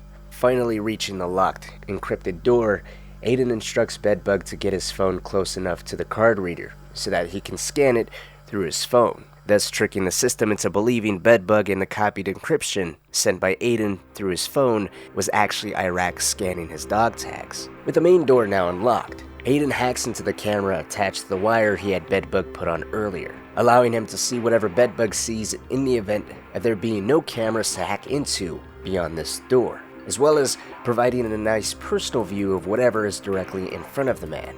Once reassured that Aiden can see from that camera, Tyrone would immediately head inside the expressly forbidden area, and he would almost immediately notice behind some servers that there was yet another encrypted door. This second door was a telltale sign Aiden was headed in the right direction. Instructing Bedbug to get close to this encrypted door, the door would prove to be a bit more troublesome than the one before. Unlocking the main door was easy. It just popped open. This one, however, was custom wired in a similar way the entire building of Rossi-Fremont originally was, thus requiring Aiden to manually override it as he did before. If there was ever a last-minute reminder to him that who he was messing with is actually quite knowledgeable with CTOS and knows what they're doing to effectively utilize the system for their own security needs, this would be it. Firewall after firewall would be vaulted over by Aiden until finally this door gave in, unveiling the treasure he's been after all along. On the other side of the door was what Aiden only described as incredibly impressive hardware. A major terminal with a keyboard and screen giving anybody direct access to the impressive server set up within the room. Aiden would instruct Bedbug to walk up to it and stay as close to it as he could so that Aiden could remotely download the data directly off of the server. Unfortunately, Aiden would only manage to download 24% of the total information kept on the server when Iraq kicked the door down. Flanked by a personal guard, Iraq would begin to demand what the hell his cousin was doing. Before Bedbug could even scrape together some kind of defense, his cousin, with the help of his guard, began to pick Bedbug up and drag him over to the window, all while demanding who put him up to this betrayal. Was it Quinn, the South Club, the police? As he got ever so closer to finally throwing his cousin over the edge, he'd discover the wire in Bedbug's neck, yank it, severing Aiden's connection, with the final words Aiden hearing being, "He's close, find him." With Bedbug compromised, Aiden had no other choice than to immediately leave the area and head back to the bunker. While he wasn't able to collect all the data he needed from the server, he was hopeful that 24% was just enough for Clara to find something valuable. Anything he can put together to discover what it was exactly Damien was after. If there's any information that Clara can extract, providing more information on that second hacker that Damien is so fixated on, as that is still the ticket to saving his sister. On his way back to the bunker, he'd contact Clara, who confirms that she received the partial download. She'd also mention Iraq's computers filled with blackmail on everybody across the entire city. Folders titled Police Chief Sex Tape, Bloom CEO Bribe, and CTOS breaches can be found inside this partial download. The discovery would begin to make a little more sense to Aiden on the entire situation surrounding Rossi-Fremont, as when he first ventured onto Viceroy territory, he had commented that Bloom had the money, manpower, and resources to retake Rossi-Fremont if they wished to. Now it was evident everybody stood away because Iraq was sitting on the biggest stash of information across the entire city, from the police chief to Bloom executives and CTOS vulnerabilities to exploit. The man had it all, including a folder labeled Merlaut, titled after the very job, the very hotel that has flipped Aiden's life upside down.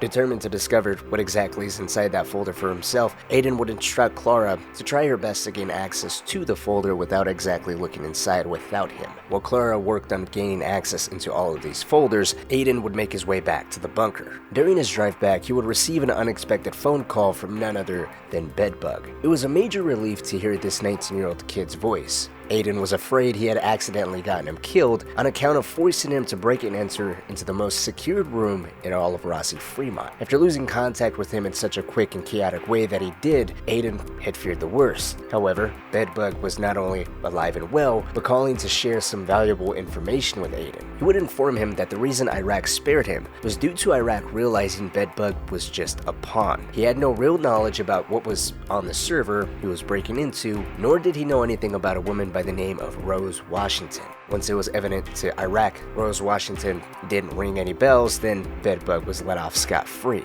Bedbug would share with Aiden, Rose Washington is a woman that popped up on the main terminal screen when he was hacking into the servers. And she's the same woman Aiden and Damien had accidentally seen, originally placing the two men on the South Club's hit list. Unfortunately, she's dead now, and that's really all the information Bedbug had to share. He hopes that this little bit is at least just enough information to help him get the answers for his family he's so desperately trying to uncover. And with that, the two would officially part ways. Now, with this only being the first time Aiden heard the name Rose Washington, he really had no idea just how much. This woman's death and the circumstances surrounding it allowed Iraq to ultimately reign supreme within Chicago.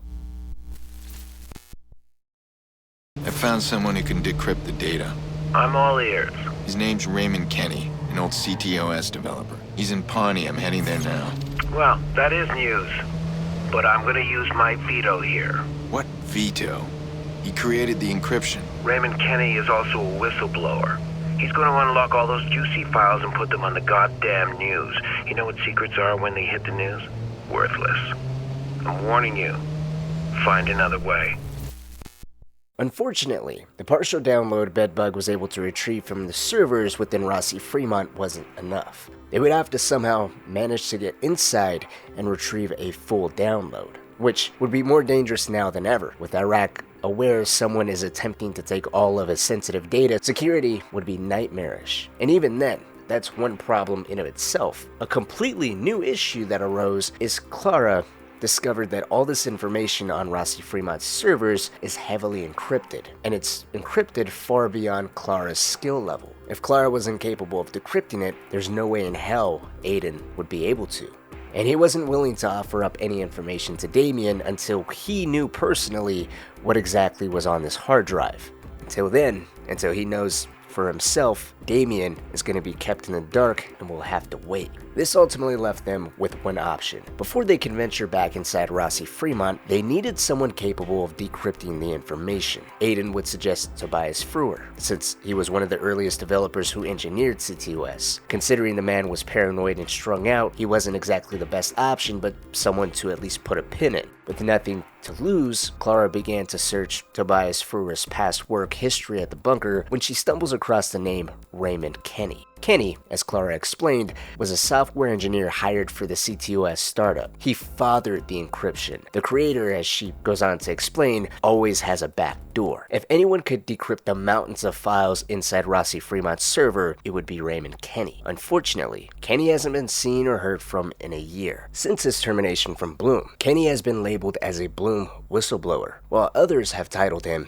a cyber terrorist on account of the way that he was attempting to warn people of the dangers behind Bloom. Kenny not only didn't trust the higher-ups inside of Bloom, but was keenly aware of how dangerous the power CTOS gave to governments and corporations, based off his extensive knowledge of the various systems he helped create, with the Bellwether in particular being a prime aspect he wanted people to be aware of. In short, Bellwether was a behavioral prediction system that was integrated into CTOS. Kenny personally referred to it as a pattern recognition software that could be manipulated. It had the potential to influence the way people thought and behaved. In gameplay, we even see the Bellwether software working, as that is the actual part of CTOS that allows Aiden or anybody else who has the ability to hack into CTOS to be able to accurately predict the crime probability of an individual. Theoretically, it would help with crime prevention, but that doesn't invalidate the fact that it was a double-edged sword. Bellwether could allow elections to be rigged for a preferred party, be utilized to profile people, support media manipulation,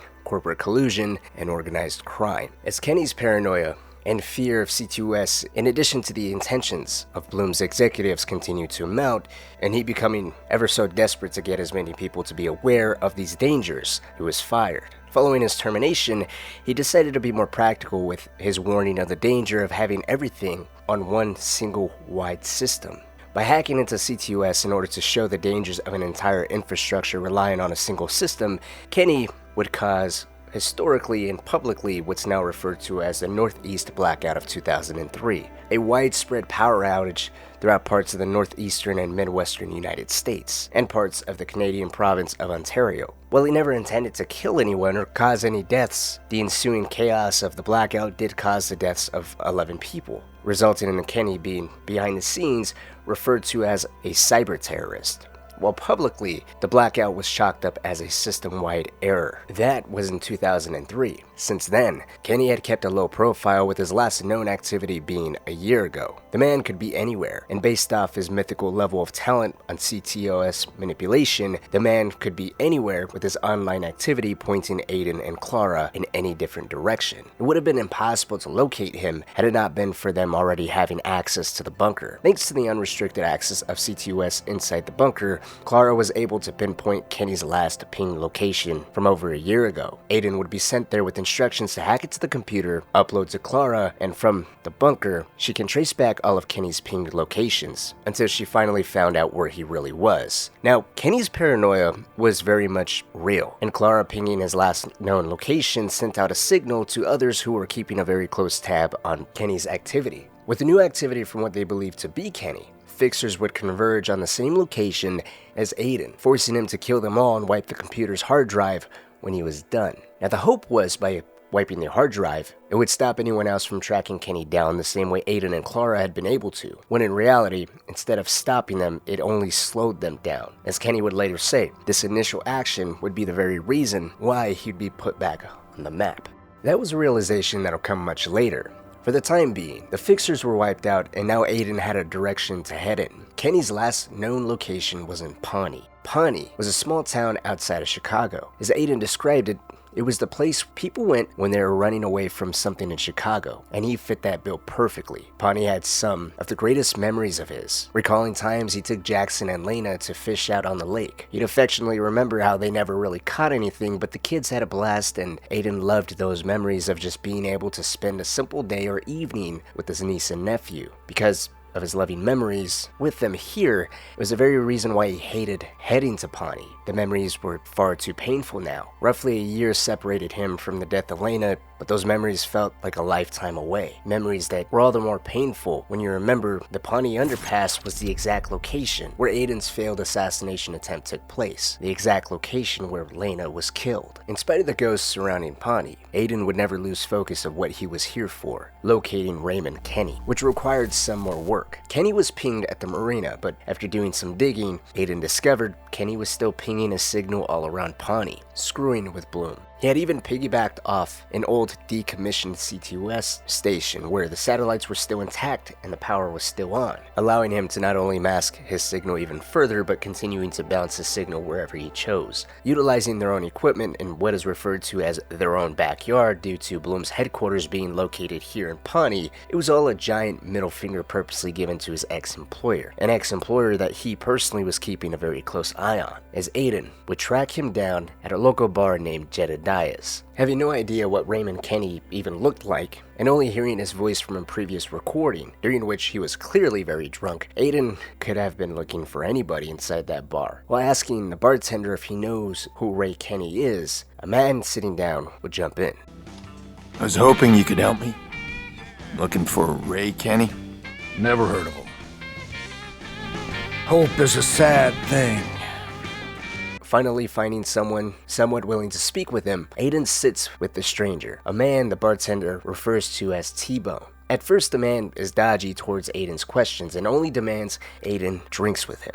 As Aiden begins to knock back shot after shot and begins to display ever-increasing signs of the heavy amounts of alcohol beginning to affect him, T-Bone would finally directly ask of the name Aiden was originally inquiring about. Before Aiden could even finish saying the name, T-Bone strikes him in the face and throws him out of the window. Despite Aiden being so drunk that he can't get up in time or strike a proper defense pose, he does his best to engage T-Bone in a fistfight. A fistfight that ends with him being tased by T-Bone for saying his name too loudly. You owe the man $100.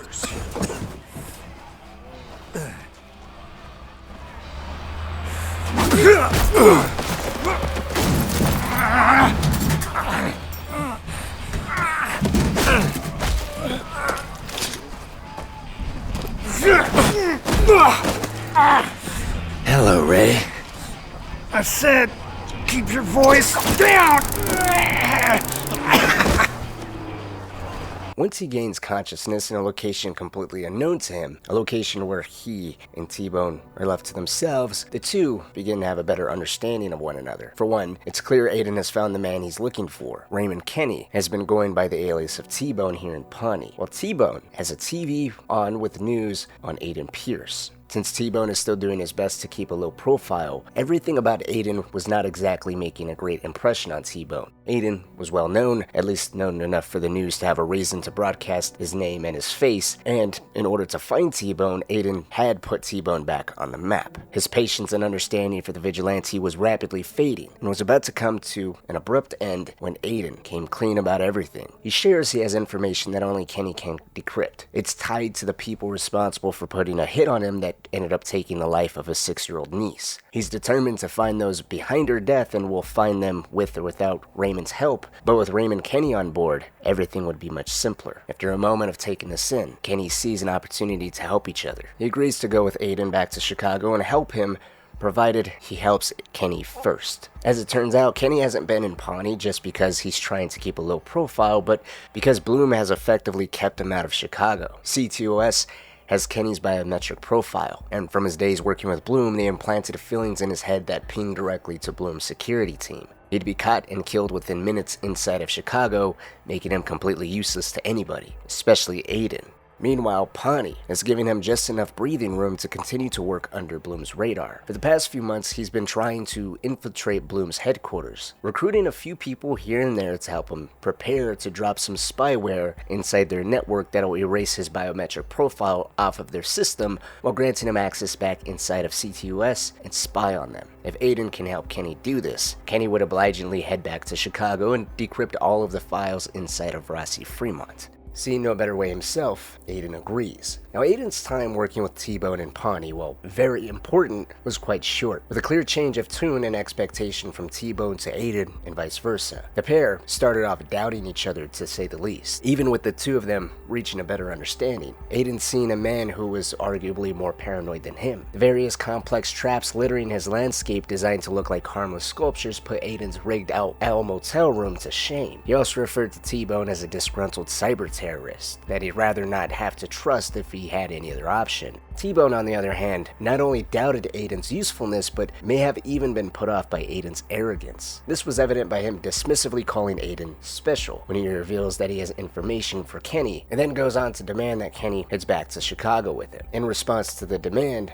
Kenny gives him a look of doubt, followed by putting into perspective why he's here in Pawnee. Then, there was Kenny's absolute shock and amazement when Aiden pulled through with retrieving his van that was confiscated by the Pawnee militia, a task that he expressly directed Aiden to go achieve, as he explained he needed Bloom's more modern scanners to get a better idea of the type of tech that the company's dealing with now. Those modern scanners were hidden in the back of his van that was taken by the Pawnee militia. It was heavily guarded, and when Aiden called T-Bone asking what to do after stealing the van back on account of Kenny's express directions, Kenny responded, having no idea what to do next. He was so prepared with Aiden coming through that he had to come up with something on the spot to help get rid of the men trailing Aiden. He would even admit over the phone that he didn't think he would actually do it, which caused a hilarious back and forth between the two, something that's almost completely foreign to a man like Aiden, who was so hell-bent on being in control. Once the scanners were retrieved, the progress in erasing T-Bone's biometric profile from C2OS and his respect for Aiden really made headway with the next step in Kenny's plan, and that was gaining security clearance to Bloom's headquarters. As he made some progress in terms of the scanners beforehand,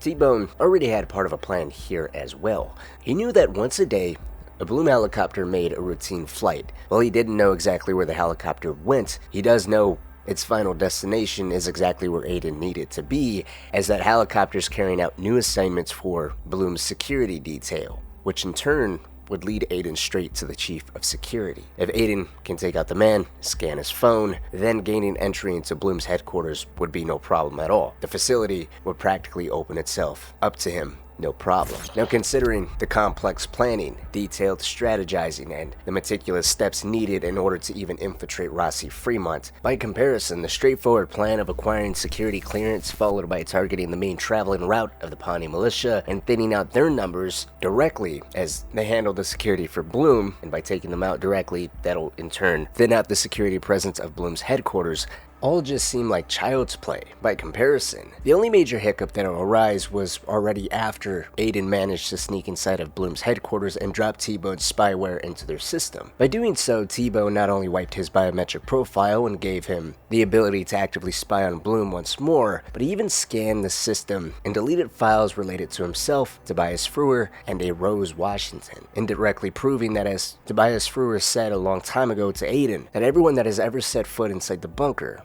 from Kenny to himself and Rose Washington, were either dead or already had a foot in the grave. Dropping in Kenny's spyware or seeing Rose Washington's name pop up wasn't the hiccup though. The hiccup was while Aiden was overlooking the mainframe from a camera, he overheard the head of public relations for Bloom, a woman by the name of Charlotte Gardner, receiving a visit by none other than Damian Brinks. The visit itself pertains to information on Raymond Kenny. Now, Damian had already warned Aiden beforehand on bringing Kenny on board due to a conflict of interest. Kenny had a history of being a whistleblower, while Damian was after the information inside the encrypted folders hidden inside of Rossi-Fremont. He believed there was a heavy price behind those files, and if Kenny hopped on board, then he would willingly and for free release that information to the public. An act Damian refused to let happen.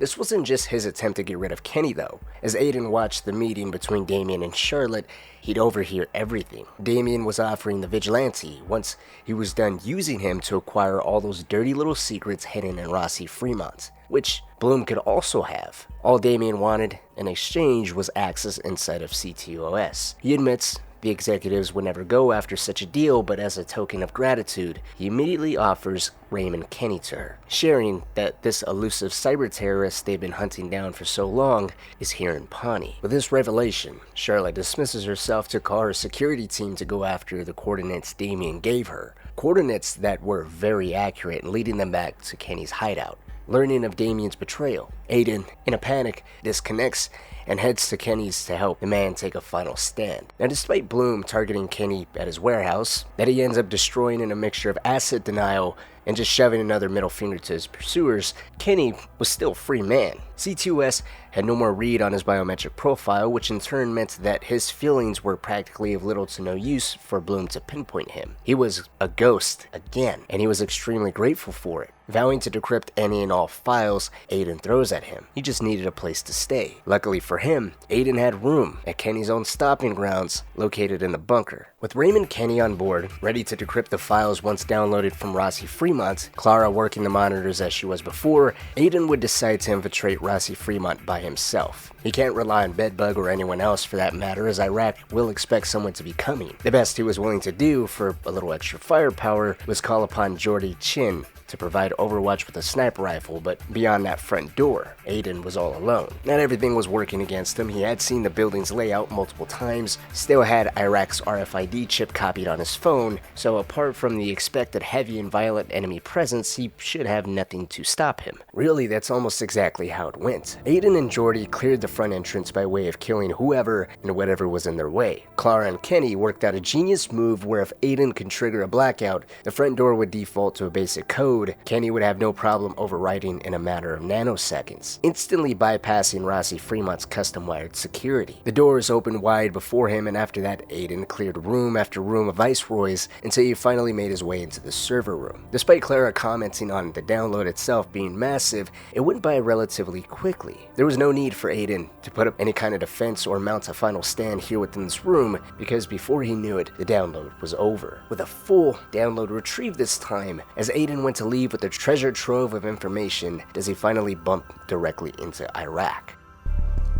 Oh man, look at you. Crispin? No, wait. Pearce, right? This all you, Pearce? The auction? Iraq! You the shit raining down on me? Cause I got a lot of shit raining down on me. Stop right there. I'm not about to let you get away with this. You've been fucking me up, snooping in my shit, right? Interfering with my plans. Iraq, we're all dead! It was you. You were the other hacker in the Merlaut.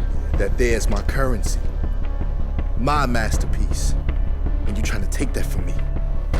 You took something far more valuable from me. I took from you. Motherfucker, I don't even know you. Heading into Rossi-Fremont, the objective was clear and straightforward. Get in, download the intel on Iraq's computer, and get out. Now, finding out Iraq was the second hacker at the Merlaut so long ago, who was trying to steal the video of Rose Washington off the Merlaut server, when by a stroke of pure chance, Aiden and Damien were already inside the Merlaut system, stealing money from the bank accounts of the hotel's guests, did it lead to the two men having their lives forever changed due to a very unfortunate case of wrong place, wrong time. Iraq was the one who set off the Merlaut's alarm in his desperate attempt to seize the video, forcing Aiden, Damien, and himself to flee, their hands empty, their purpose unfulfilled. While Aiden and Damien were marked for death by the South Club, wrongly branded as the ones seeking the elusive footage, Iraq walked away with only a fragment of what he had come for. Though he wasn't punished in the same way as Aiden and Damien, to him, it was still a defeat. Despite the wealth of data now stored on his computer, the video of Rose Washington remained a broken piece of the puzzle that Aiden still didn't quite have all the answers to, but did it truly matter now? For the moment, the revelation of Iraq being the second hacker was the key that unlocked Aiden's grief, his rage, the name he could finally curse for the death of his 6-year-old niece. And with that, Iraq's fate was sealed. His life may not have been on Aiden's list when he first walked into Rossi-Fremont, but by the time he left, it would be the only thing Aiden made sure would leave with him. As his hand tightened around the trigger, Aiden raised his weapon toward Iraq, who remained oblivious to the weight of Aiden's grudge. Suddenly, a Viceroy appeared, catching Aiden off guard. He swiftly subdued the threat, then turned his focus back to Iraq, who triggered an explosive and a last-ditch attempt to escape. Yet there was no true escape here. The Vigilante would track him through the next room, where the final Viceroys fell, leaving Aiden face to face with the man who had unknowingly altered his destiny, who unknowingly birthed the entity standing before him, the Vigilante. Iraq's end came swiftly, dropping in a pool of his own blood in front of Aiden, who now stood with the knowledge that he had taken down a kingpin of the criminal underworld, the man who held most of Chicago at bay thanks to his stash of blackmail, and most importantly to Aiden, killing the person responsible for all of his family's pain and sorrow. More gang violence today as Rossi-Fremont was rocked by an explosive shootout. The escalation has reached a frightening level, with gangs reportedly using military-grade weapons. Mayor Rushmore has ordered a task force to sweep the area. With Iraq now gone, the viceroys are left without leadership, and all of the city's secrets lie in Aiden's hands. Although he still had many problems to deal with, the original goal of who was behind the ordered hit on him and Damien was still a primary objective. Damien, on the other hand, who still had custody of Aiden's sister, was his immediate focus now. What began as a strained partnership between Aiden and Damien has now transformed into a subtle game of wits, each trying to outmaneuver the other. Despite Damien's objections of having no one else involved and demanding he went straight to him with what Aiden retrieved out of Rossi-Fremont, Aiden instead returns to the bunker, where T-Bone has already decrypted much of the gathered intel. What they uncover is a tangled web of corruption, names linked to shady deals, crooked cops, South Club connections, corrupt politicians, and even dirt on those who are usually hailed as do-gooders. Iraq has been planning to blackmail the entire city, with the final piece of leverage being a damning video of Rose Washington. Whatever that video entailed, it had to be the key to bending the city to his will. As the trio begin to decipher and sift through all the files before them, the hard-earned victory proves fleeting. As Clara and Aiden discuss Iraq and the intel he's gathered, T-Bone notices a flicker on the screen. Initially dismissing it as a server glitch, he soon realizes with mounting horror that the bunker has been breached, and someone is hacking into their system. In a swift, calculated move, the intruder begins siphoning away all the files Aiden has collected, locking them out in the process. As Aiden, T-Bone, and Clara scramble to regain control, they discover the hacker's identity, a rising mercenary in the world of cybercrime known as Default. He had previously probed the bunker for vulnerabilities before, during Aiden's time in Pawnee, when Clara believed that she had sealed him out back then. Now, however, Default wasn't just back in the system, but gained full control, stealing all of their secrets. But he wasn't strictly greedy. He was revealing a small secret of his own. He left behind a single video file, ominously labeled Merlaut contract, followed by a chilling message across the many screens in the background of them reading, "I know what you did, Clara." When Aiden played the video, the truth became painfully clear. I'm gonna hit play. It wasn't too difficult to find them. Two men. One's a hacker, the other a fixer, as far as I could tell. Never heard of them before. I can't explain. I wanted to tell you. Nice work. Names, please. Are you planning to hurt them? When has that ever bothered you? I trust the amount is satisfactory. Damien Brinks and Aiden Pearce. Aiden? The video was the original phone call made between the South Club and their contract to find who had breached the Merlaut server, and it was her that was speaking. She was the one who provided them with the names Aiden Pearce and Damien Brinks.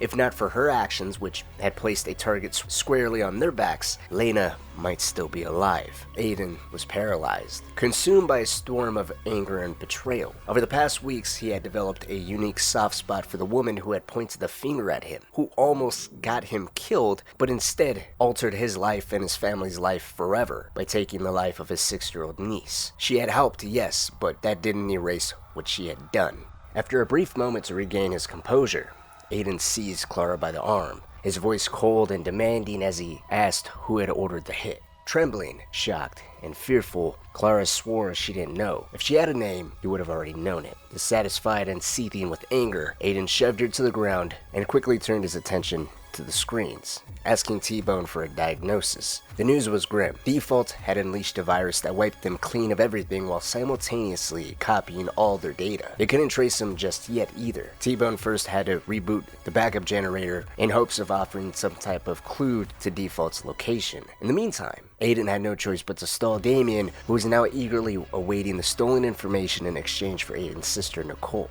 Aiden wasted no time calling Damien, who was already irritable, fed up with Aiden's empty promises. Calmly, Aiden reassured him that they would meet in person. Damien would agree, but only on the condition that he chose the location. As Aiden prepared for the meeting, he knew the moment Damien saw him, the truth would be obvious. He didn't have the data he had promised with him. There would be no way to lie his way out, and he couldn't afford to reveal that the data had been stolen. So, he instead resolved to turn the situation to his advantage. Aiden would come clean, acknowledging that he knew about Damien's deal with Bloom. Damien could push all he wanted, but he had backed himself into a corner with Bloom. If Aiden didn't deliver that hard drive, Bloom's fixers would soon be sent to kill Damien, and they wouldn't give him a pass. So if Damien wants a chance of getting that data, he'll do the sensible thing and put Nicole on the phone. Hearing this, Damien couldn't hide his amusement at how both he and Aiden had managed to trap each other in such a tight position. As he said, whether they like it or not, they are partners. Damien is holding Aiden's sister while Aiden had Damien's hard drive, or so he thought. After a moment, Damien relented and put Nicole on the phone.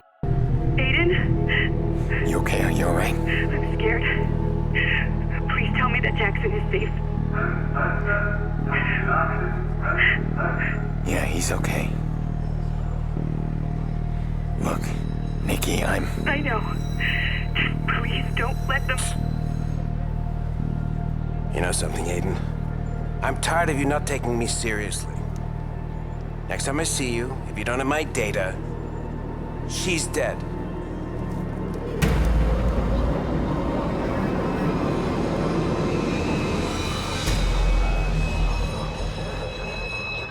Though this phone call was shorter than many before it, it provided Aiden with the crucial clue he needed to pinpoint her location. As Nicole was speaking, Aiden caught the sound of a PA system in the background. Now he was recording the phone call, which meant he can go back and clear up the audio later. Taking a mental note of that PA system, Damien abruptly ended the call though, and he made it clear that while Aiden may have outmaneuvered him this time, he wouldn't be so fortunate next time. To prove he wasn't bluffing, Damien hacked into every monitor in the area, revealing Aiden's true identity as the Vigilante for all to see. As far as Damien was concerned, the meeting was over. Aiden better focus on getting out of the area and dealing with the local news van overtaken by Damien. It was a powerful display, a clear reminder that Damien still held the reins. But in the end, Aiden was the one that emerged victorious in that meeting. Once out of the public eye, no longer pursued by the police, thanks to Damien's final move to assert his control, Aiden would receive more promising news. First, T-Bone had assured him that he could clean up that audio Aiden had recorded. While audio wasn't his area of expertise,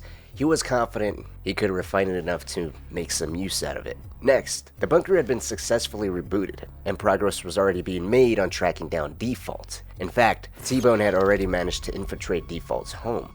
He'd caught a glimpse on some impressive prototype technology inside, but had been forced to retreat when he triggered a silent alarm linked to a personal army of fixers. However, his early exit didn't prevent him from finding a weakness in Default's security. T-Bone discovered that Default was in fact carrying the data he'd stolen on him as a safeguard, yet T-Bone had identified a vulnerability, a potential opening. If Aiden could get close enough, he could download the data without Default ever realizing it had ever been taken, and they knew exactly where he was. He was DJing at the Ambrose Theater for an art exhibition called The Dot Connection when Aiden arrived. The moment he stepped inside, Default's eyes locked onto him. After T-Bone's triggering of the silent alarm, it was clear Default knew they were coming for the data. Any pretense of secrecy was now officially gone, and it quickly became a struggle just to get near the man. Dot Connection was Default's home, deeply intertwined with everything here. He even had control of the profiler Aiden constantly used to uncover identities and personal details. What was once a powerful tool had now turned into Aiden's own personal nightmare. Instead of names and occupations, the profiler displayed taunting messages from Default, personal greetings, jabs about Aiden's niece, and requests for Aiden to say hello to the exiled Raymond Kenny. It was clear that Default knew exactly what he was doing. His technical mastery was completely unmatched, extending far beyond the profiler itself. As Aiden attempted to hack into the mainframe to extract Default from the DJ booth, he would soon discover that too wasn't an easy feat. Everything here was completely custom wired, designed with precision to make sure no one could get close, get in, or utilize Default's own personal environment against him. Whether by his own skill or Default continuing to taunt the man, Aiden does finally piece it all together, regaining control of his profiler and unmasking Default's true identity. By then, it was already too late though. With a casual wave, Default greeted Aiden before cutting the power to the building and slipping away. What began as a foot pursuit soon morphed into a rooftop chase, Aiden dispatching more of Default's personal army of fixers along the way until they were eventually back on solid ground. The chase continued in high-speed race with Aiden in pursuit of Default's personal vehicle, which was outfitted with a scrambler that disrupted everything from Aiden's hacking attempts to his GPS. To complicate matters further, Default had access to CTOS, giving him the ability ability to manipulate streetlights, trigger underground steam pipes, and set up road barricades, all in an effort to shake his pursuer, to get rid of the vigilante that was hot on his tail. Though the odds were stacked heavily in Default's favor, Aiden wouldn't be deterred. Despite the overwhelming advantages Default had, Aiden ultimately managed to reclaim all the stolen data, and as a final middle finger to the man that stole everything from him, he would trigger some barricades flipping over his vehicle, and vengefully kill the person who foolishly decided to mess with the very thing that held his sister's life in the balance. With Default dead, and T-Bone confirming a complete download, he wasted no time scouring the hard drive, combing through the scandalous details and every hidden secret as the download unfolded. Aiden, however, had a specific question on his mind. If the video of Rose Washington, or as he referred it to, the video of the woman smiling, was on that hard drive.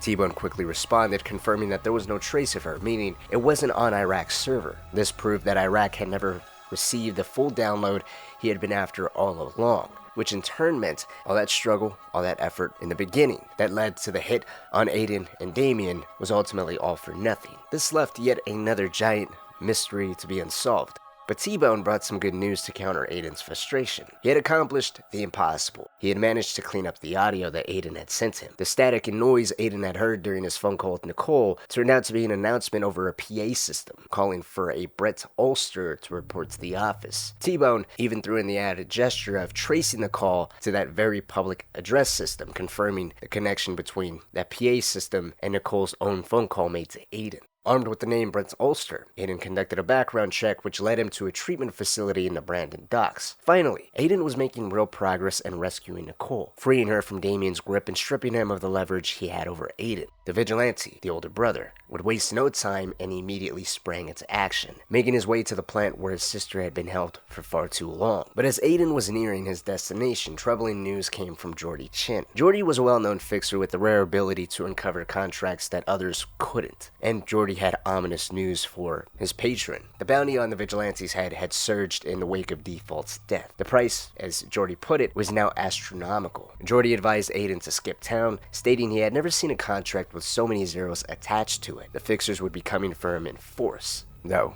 Jordy knew Aiden wouldn't be heeding this warning. At least he could alert him of the looming threat. Now, to say the least, Jordy knew Aiden quite well. He understood that Aiden was too stubborn and hard-headed to listen. Months of working together had proven that. And now, in light of how close Aiden was to actually rescuing his sister and reclaiming all the valuable data on top of all of that, there was no way he could even consider the warning. At this point in time, there was no turning back. Aiden acknowledged Jordy's caution with a brief thank you, but once the phone call ended, his thoughts immediately returned to the task at hand, saving Nicole. The abandoned warehouse she was being held at was heavily fortified, an army of private fixers guarding every entrance. Aiden wasn't about to risk alerting the guards, fearing that it might cause Nicole to get caught in the crossfire, or worse, give Damien the upper hand by knowing Aiden had infiltrated the place. Instead, he chose to work quietly, hacking into the local network to stay under the radar. As a screen flickered to life, connecting him to a small, dimly lit room, there he saw Nicole sitting on the floor, with a single guard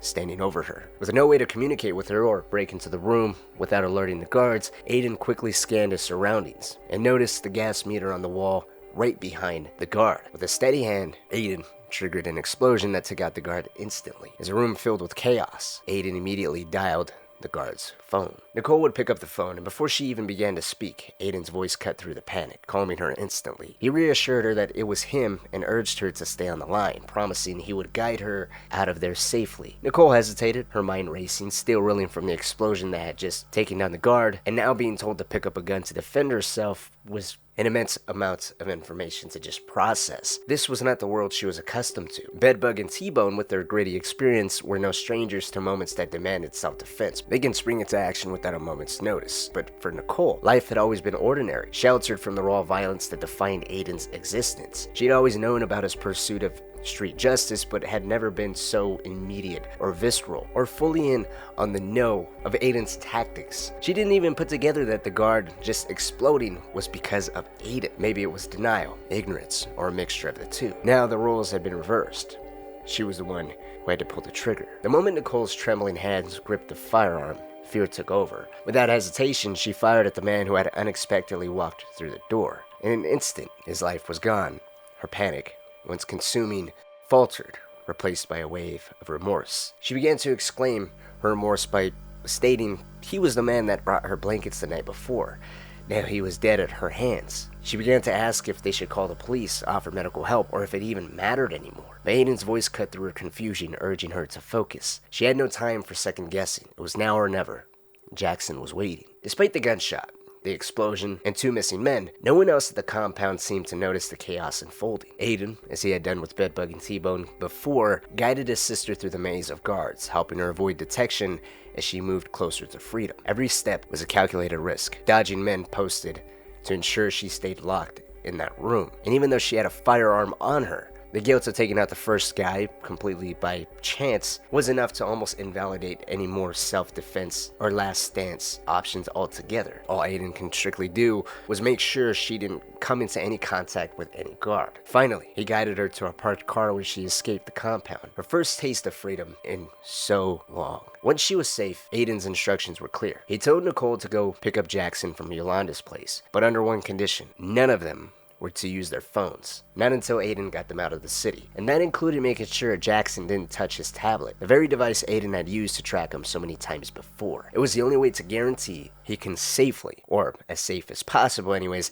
get them out of the city. That helped keep the hackers and fixers at bay, but the police were an entirely different challenge. When Aiden arrived at Yolanda's to collect his sister and nephew, the police were already closing in. Damien, in a twisted act of retaliation for Aiden's rescue of Nicole, had tipped off the authorities with damning evidence about the vigilante's identity. The situation spiraled even further when, as Nicole prepared to enter the car with Aiden, she warned that Yolanda has threatened to do the same, another loose thread unraveling. As the city seemed to crumble all around Aiden, chaos tightening its grip, and his sister Nicole still grappling with the emotional weight of having killed someone, it all had to wait. The main goal was just getting the only 2 people he still cared about out of the city. As Nicole sat tense in the car, Aiden maneuvered desperately to evade roadblocks and relentless police patrols hunting for him. Observing the heavy police presence, Nicole suggested a logical alternative: go to the authorities. Surely, if she explained Damien's actions and revealed the truth about her abduction, this nightmare might be entangled. Perhaps Aiden was overreacting. Perhaps he had just been set up. She presented one logical solution after another, but Aiden's resolve remained unshaken. Finally, he admitted the harsh truth: the police wouldn't help them. If they were caught, Aiden insisted she must stay silent. It was him they wanted, not her. Struggling to put together why the police would be after him and why he is so sparse on words to fill in the gaps on the who, what, and why, she finally put it together.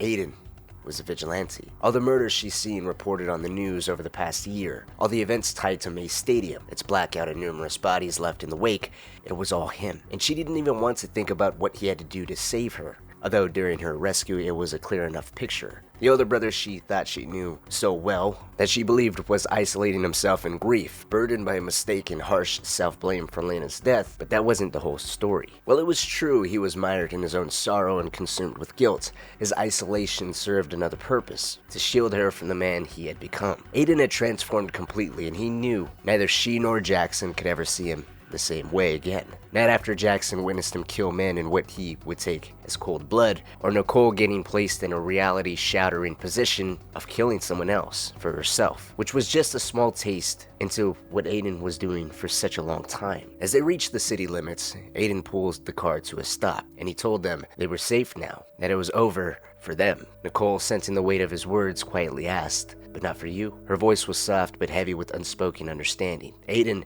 inhaled deeply, then stepped out to switch places with her, letting Nicole take over as the driver. As they passed each other in front of Jackson, it felt like a final goodbye, and in many ways it kind of was. Aiden asked if they were okay, though they both knew the answer was far more complicated than that. He was asking them to uproot their lives, abandon their home, and start anew somewhere far away. It was a difficult, almost impossible request for anyone to bear. In doing so, Aiden was severing the last connection he had to family, the only people in his life who still mattered to him. This wasn't just their farewell, it was his silent sacrifice, one that left him utterly alone in a world that had already taken so much from him. But it was a sacrifice he embraced because his mission was far from over. Sensing his resolve, Nicole reassured him that they would be okay. Then, in a rare moment of vulnerability shared between the two of them, Nicole would share a memory from their childhood.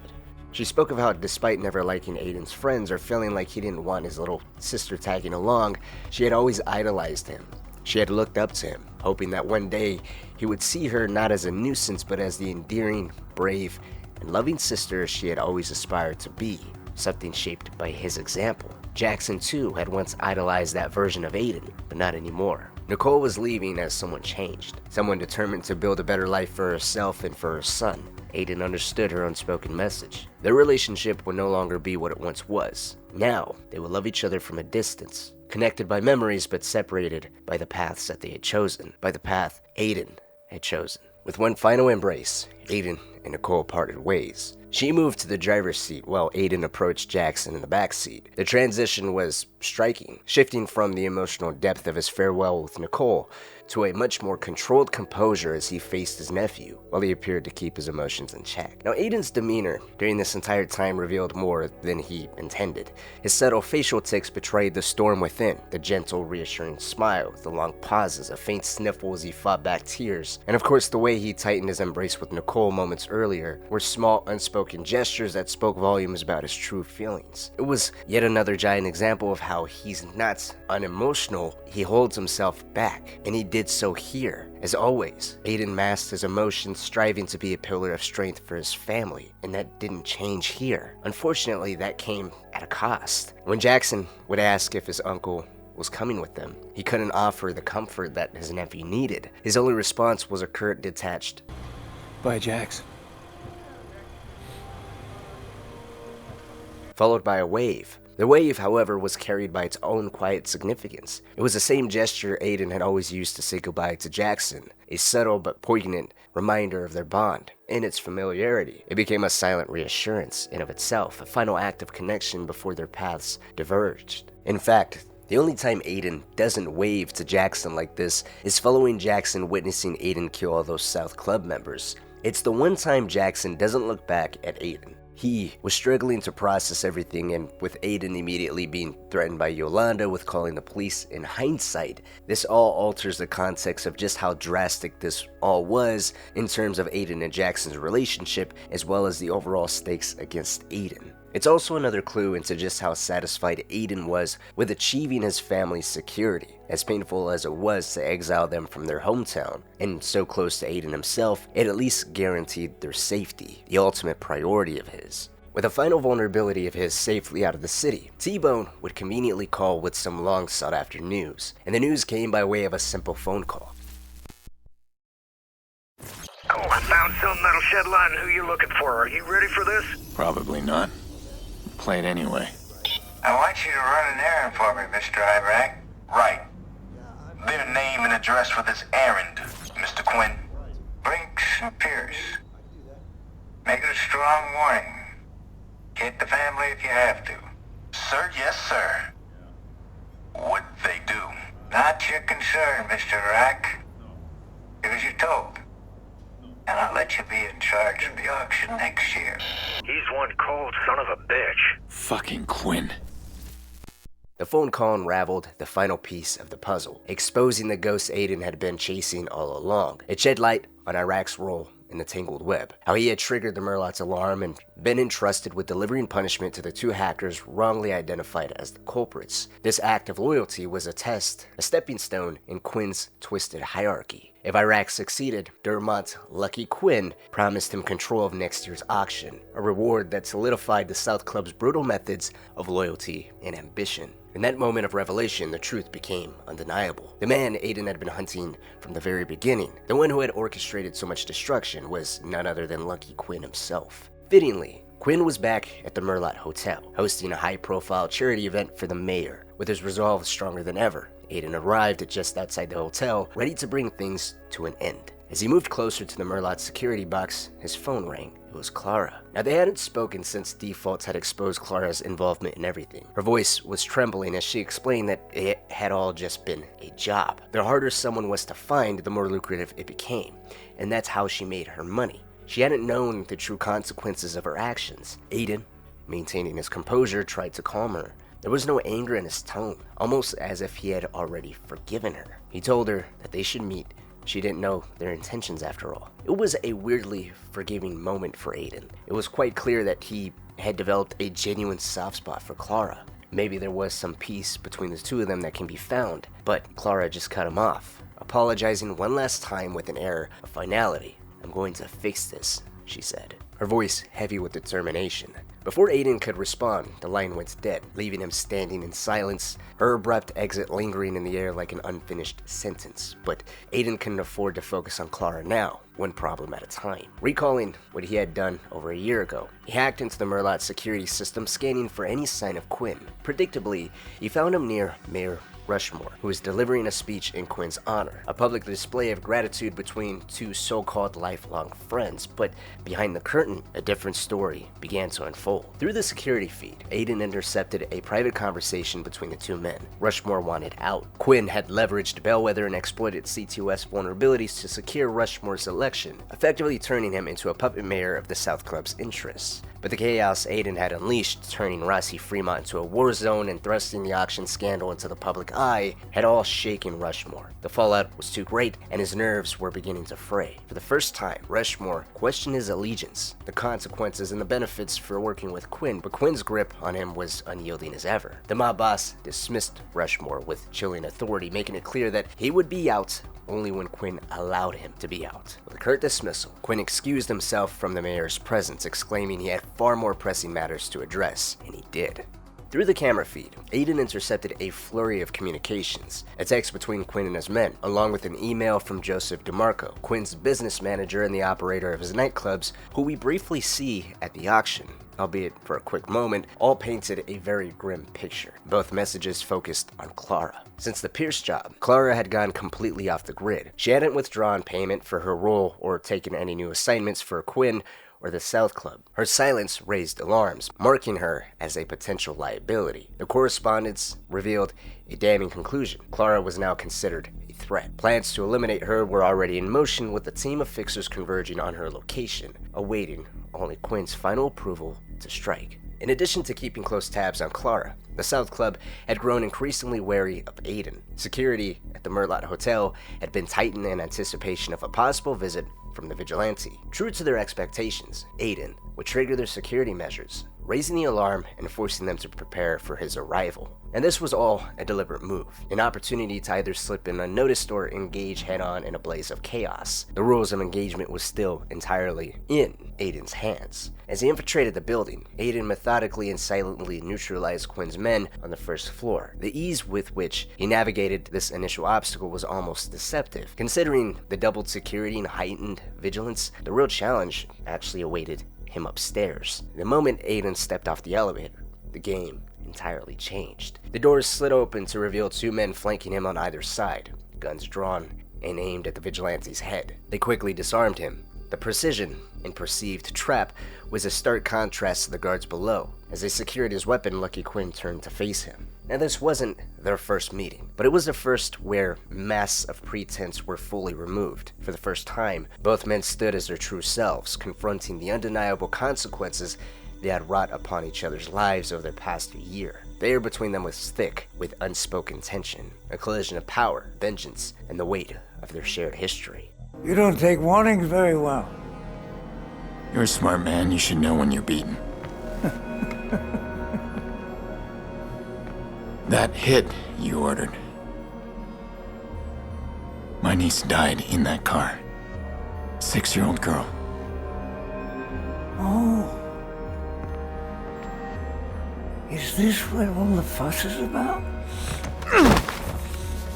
You must forgive me. You know, so many people come to me with their little problems. Yeah, it's hard to keep track sometimes.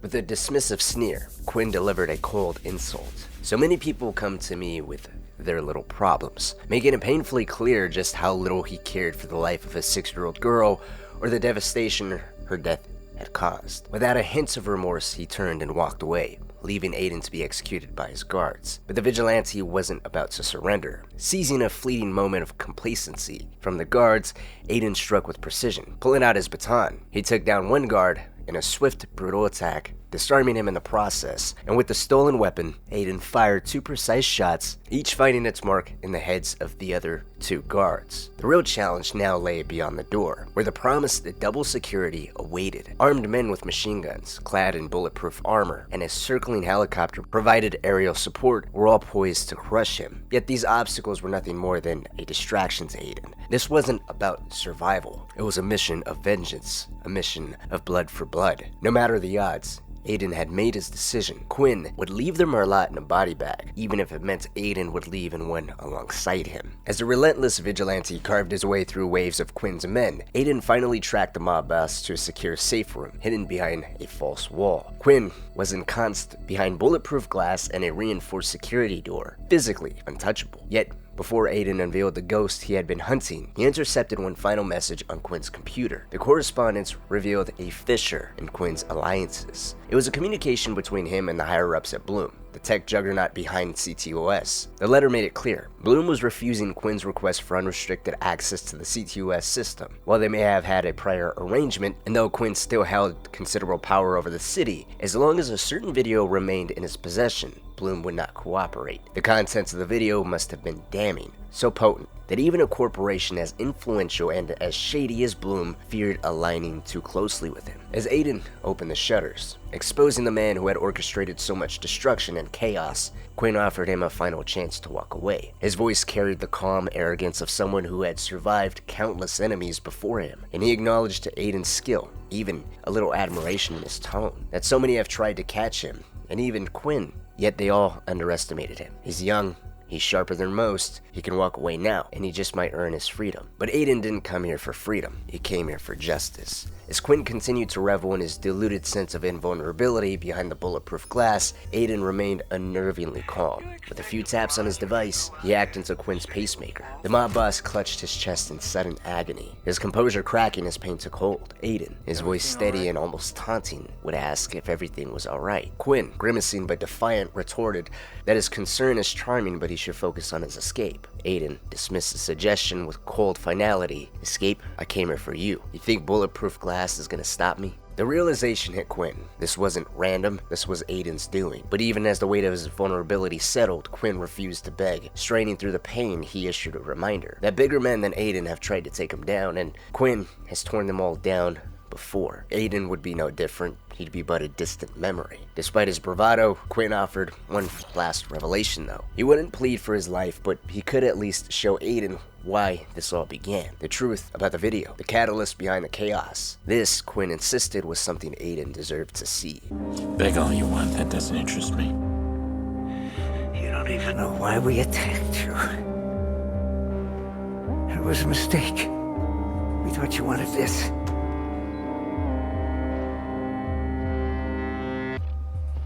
To me, Rose. You were just sloppy. If you'd walked away, I would have forgotten you.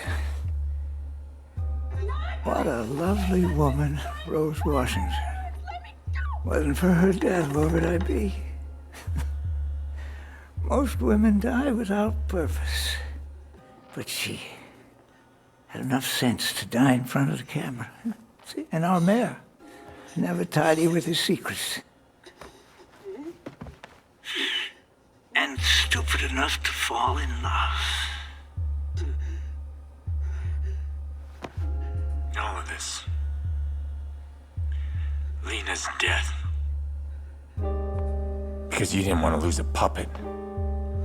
It was all rooted in a tragic mistake. Quinn's obsessive protection of a single video had sealed Aiden's fate. While this much was known, the full revelation unraveled a deeper truth. Rose Washington, a C2S programmer who once worked alongside Raymond Kenny and Tobias Frewer, had become an unwitting pawn in a far darker game. At some point, Rose was allegedly involved with Mayor Rushmore. The relationship ended in a heated argument during which Rushmore shoved her into the edge of a table and, in a fit of malice, suffocated her to death. This horrifying act was captured on video, footage that Quinn seized upon to tighten his grip on the mayor. Combined with his orchestration of Rushmore's election, the video served as ultimate leverage, ensuring the mayor remained his puppet. Quinn stored this damning evidence on the Merlaut Hotel's network, a fortress under his control. So when Iraq attempted to steal the video, it wasn't just a breach of security, It was a direct threat to the empire Quinn had spent years constructing. His ruthless determination to protect it had set off a chain reaction that led to Lena's death, all to preserve his control over Rushmore. Consumed with rage at the senseless loss of his niece, a child caught in the crossfire of Quinn's unrelenting greed, Aiden made his choice. Standing over the dying mob boss, he embraced the mantle of the vigilante. Do you think you've won? You see, when I die, they'll build a statue. And you? The city didn't stop for your grieving family. Because you don't matter.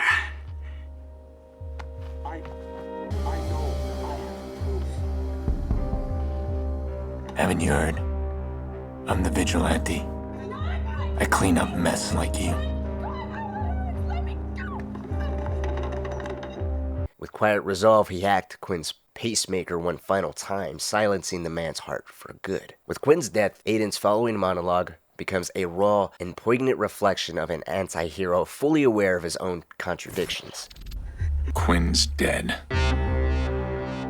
This is the part where I'm supposed to say I feel empty, right? And be lying to myself. I finally feel awake.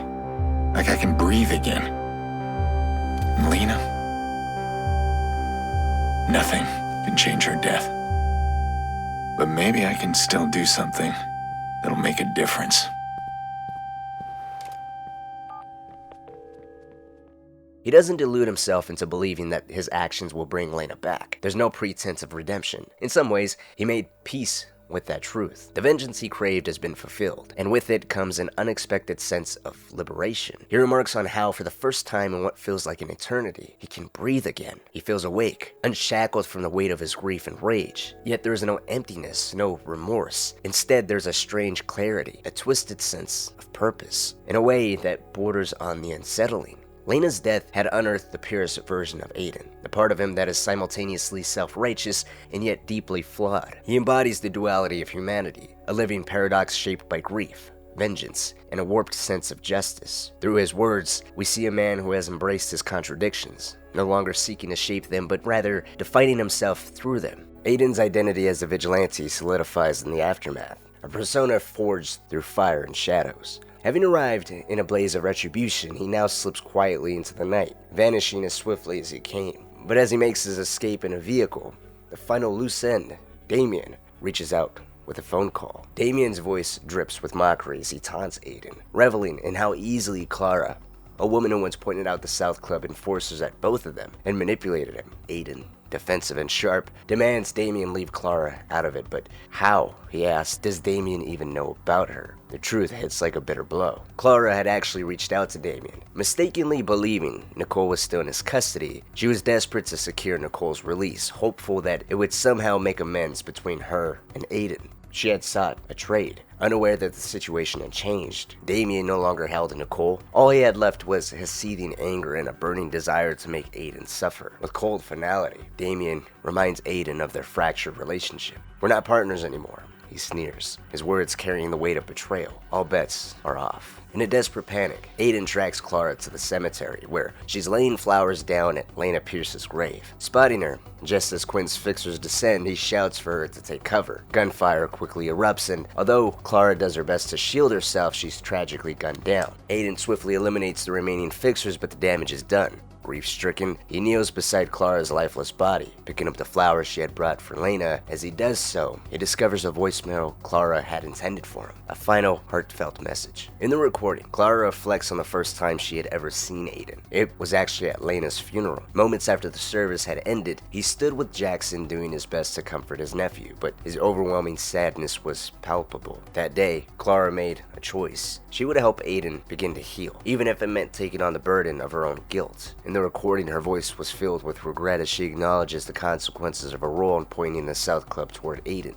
No matter the remorse she carried or the sorrow she felt, she believed that if Aiden couldn't forgive her, then at least disappearing was the only path left for her. After all, disappearing was what she did best. Clara's death underscored Damien's words. They were no longer partners. Sitting in somber silence, Aiden began uploading the files he had killed Iraq, Default, and Quinn to obtain, sending them directly to the local news network. There was no reason to keep the incriminating data any longer. He had achieved what he set out to do, and with Nicole safely out of the city, there was no leverage left to hand Damien. As Aiden grappled with the whirlwind of decisions made over the past year, T-Bone arrived, preparing to leave. He was anticipating a wave of fixers descending on their location. He admitted he raided Aiden's armory for the journey ahead, and in passing, T-Bone shed critical light on what Damien had been after all along. The reason he had made that original meeting with Bloom to begin with. Damien was after the code. T-Bone explained the dangerous program Aiden had stumbled upon was conceived sometime after Rose Washington's death. It wasn't just incriminating, it was connected to something even more ominous, Bellwether. And with that revelation, all the pieces fell into place. Damien's relentless pursuit wasn't just about blackmail, it was all about gaining access to Bellwether, a tool of unparalleled power and influence. But Aiden wasn't about to let that happen. With grim resolve, he completed the upload of all the files, ensuring their exposure to the world. The information was now out of Damien's reach, along with any hope of leveraging it. Leaving the bunker for one final time, Aiden prepared for one final confrontation with the man who had once called himself a partner.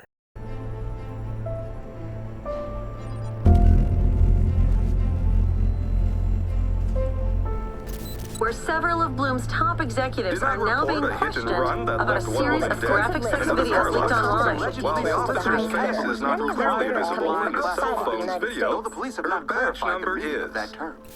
The news exploded with the damning revelation of Mayor Rushmore's murder of Rose Washington. The footage ignited a media firestorm, dominating headlines and public discourse. Bloom, along with City Hall, wasted no time in damage control, but there was little concern of Aiden. Within minutes, Damien learned of the leak and furiously called Aiden. His voice was seething with rage. He had sacrificed everything for this, only to be left with nothing. This was the data and information he was always after, and the South Club's enforcers had permanently crippled him. His former partner released the only thing of value to the public, and now Damien wasn't about to let it all end here. He vowed to make Aiden pay, and do so on an unprecedented scale. Utilizing his newfound unrestricted access to CTOS, he wielded the city's infrastructure as a weapon. With chilling precision, he tracked Aiden's GPS, unleashing chaos at every turn, disrupting traffic signals, detonating steam pipes, and deploying road barricades in a calculated effort to thwart Aiden's every move. Unlike Default's earlier stunts, Damien's control was far more expansive and devastating, turning the city into a battleground of his own design, even mockingly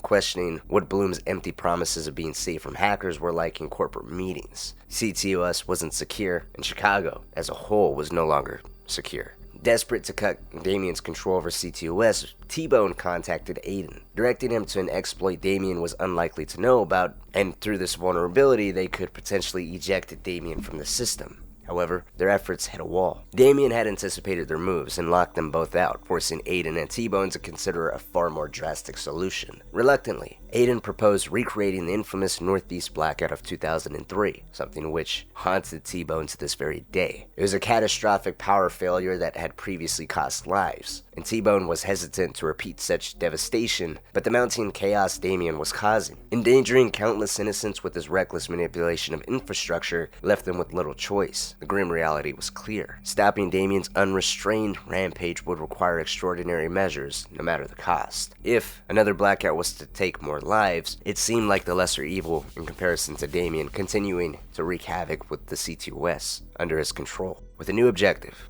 T-Bone sent Aiden a virus, ominously admitting that it had cost lives the last time it was used. Undeterred, Aiden accepted the virus, knowing it was the only way to bring Damien's reign of chaos to an end. T-Bone would instruct him to upload the virus at 3 critical CTOS nodes, all while evading relentless police pursuit. Damien, manipulating police scanners, ensured officers swarmed Aiden's every move. Under immense pressure, Aiden managed to upload the virus to all 3 terminals and made his way back to the port, ready to execute the final blow by shutting down CTOS and ending Damien's rampage. As Aiden prepared to deactivate the system, he was contacted by DedSec, the notorious hacker collective.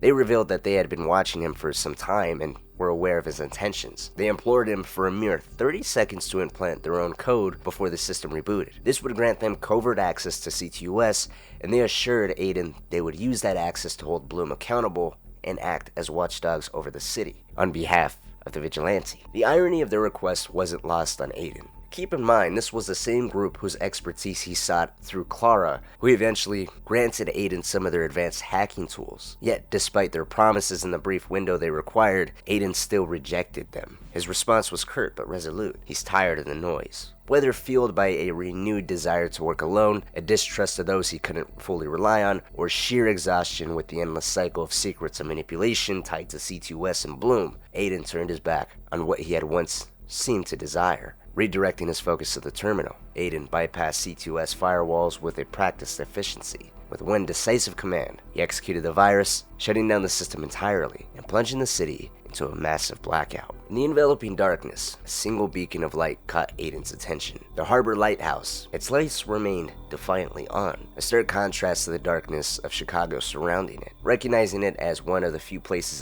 completely untouched by C2S, Aiden realized Damien must be there. So, that was his next and final destination. No matter what it cost, Damien, Aiden, or perhaps both, would leave that lighthouse without a pulse. As Aiden stepped off the boat and approached the lighthouse, his suspicion was confirmed. Damien was there, and he was in an unusually jubilant mood. The air was thick with tension as Aiden ascended toward the summit, his resolve unwavering. Over the PA system, Damien's voice echoed through the cliffs, filled with nostalgia and a twisted satisfaction. He reminisced about the origins of their partnership, reflecting on the ambition and drive that once united them. Together they had pooled their considerable talents to chase greatness, but tonight, Damien mused, they had surpassed anything they could have ever imagined. In their fractured alliance, they had brought an entire city to its knees. Or rather, Aiden had, in his desperate attempt to stop his unhinged former partner. There was no denying that their story was reaching its conclusion. Waiting at the aptly named Widow's Walk, Damien stood poised and expectant, ready for the conclusion to unravel. Standing at the top of the ladder, Damien extended a hand to help Aiden ascend, but Aiden's intent was crystal clear. With his firearm trained steadily on Damien, he backed him away from the edge, his voice cold and deliberate as he asked if the man had any final words. You think you're absolved because your cause is what? Noble? You played me. That's what this is about. I played you! Clara is as much your fault. So is your niece. That's why you sent your family away, right? They know what you are. You play a beautiful game, but sometimes you still lose. Blah, blah, blah. Jesus, you guys talk a lot. What are you doing here? Sorry, pal. New contract. Kick it over. What? Come on, kick it over. Jordy Chin, the enigmatic fixer, always loyal to the highest bidder, had arrived in his usual, unflappable manner. Jordy, who had always been an ally and a wild card, had played a pivotal role in Aiden's journey. From tracking down Maurice and keeping him secured, to tying up the loose end at Mace Stadium, providing the explosives necessary in Bedbug's blackmailing plot, and helping Aiden to infiltrate Rossi-Fremont, Jordy had proven himself resourceful and undeniably effective. Now the tables had turned, and Aiden found himself as the target of Jordy's latest contract. He demanded Aiden surrender his weapon. In response, Aiden kicked the gun toward him, sparking a moment of exasperation that was quintessentially Jordy. With a signature mixture of humor and sarcasm, he scolded both Aiden and Damien for their overly serious approach to the situation. For Jordy, this was just another day in the business, and he couldn't resist delivering one of his trademark lessons, reminding them both, albeit in his own wry way, that at the end of the day, this was all just a job. They take things far too personal. Jordy's light-hearted, talkative nature stood in sharp contrast to Aiden's calculated silence and Damien's reckless bravado. Yet beneath the humor, there was no doubt Jordy's efficiency. He had always been a professional, and in this moment, that was no exception. Oh, and how could Jordy forget Aiden's phone? He casually demanded it, but Aiden, ever resourceful, triggered the lighthouse light bulb to explode. The blinding burst sent Jordy stumbling, giving Aiden the opening he needed to throw him over the railing and seize his weapon. As Aiden turned back, Damien, lying on his back, made a final desperate attempt to strike, but it was too late. A single decisive gunshot from Aiden ended Damien, piercing his forehead and silencing the relentless voice of his past once and for all. With Damien gone and Jordy disappearing into the shadows, Aiden stood at the edge of the lighthouse. As the city lights flickered back to life in the distance, it was as though Chicago itself exhaled, its soul restored. Yet something had changed. Its new protector had fully awakened. The death of Damien severed the final tether to Aiden's previous life, leaving him to fully embrace the mantle of the Vigilante, the fox. He had sacrificed everything: family, identity, peace of mind. Becoming entirely consumed by this relentless mission, his vengeance burned brighter, fueled by the loving memory of his 6-year-old niece, Lena. In the weeks that followed, the city buzzed with news of Mayor Rushmore's suspicious death. Speculation ran wild. Was it the South Club's doing? Was it suicide in wake of the fallout? Or was it the work of a shadowy force seeking street justice? Bloom, on the other hand, scrambled to manage its PR crisis, trying to explain some way, shape, or form that'll make sense to the public as to how CTOS became a pawn in the hands of a no-named hacker like Damien, while reports of the Vigilante grew. Sightings increased and whispers of his selfless acts spread across Chicago, turning him into a symbol of hope for some and fear for others. Amid the chaos, Jordy resurfaced for a brief moment. He would reach out to Aiden in his usual flippant tone, and he admitted that he had been paid handsomely to ensure Aiden's death. He brushed it all off as just business with no hard feelings, but as a professional, Jordy had one last bit of unfinished business with Aiden. Maurice Vega, the man who pulled the trigger that set everything in motion, was tied up in a garage. Maurice, as far as Jordy was concerned, was completely left to Aiden's discretion. Jordy simply provided the location and left the decision entirely up to Aiden. Now here the player faces a moral crossroad. Does Aiden deliver final justice and kill Maurice, or does he show mercy? Personally, I always choose to finish him off. It feels like the culmination of Aiden's evolution into the Vigilante, an uncompromising figure who sees no gray when it comes to the lives destroyed by Lena's death. Whatever your choice, it's clear that Aiden's decisions, like his journey, are never black and white. Thank you for watching and for joining me on the exploration of the Vigilante's story. Aiden Pearce, the uncompromising hero of Chicago, is a character defined by loss, vengeance, and the unwavering pursuit of justice in a world steeped in corruption.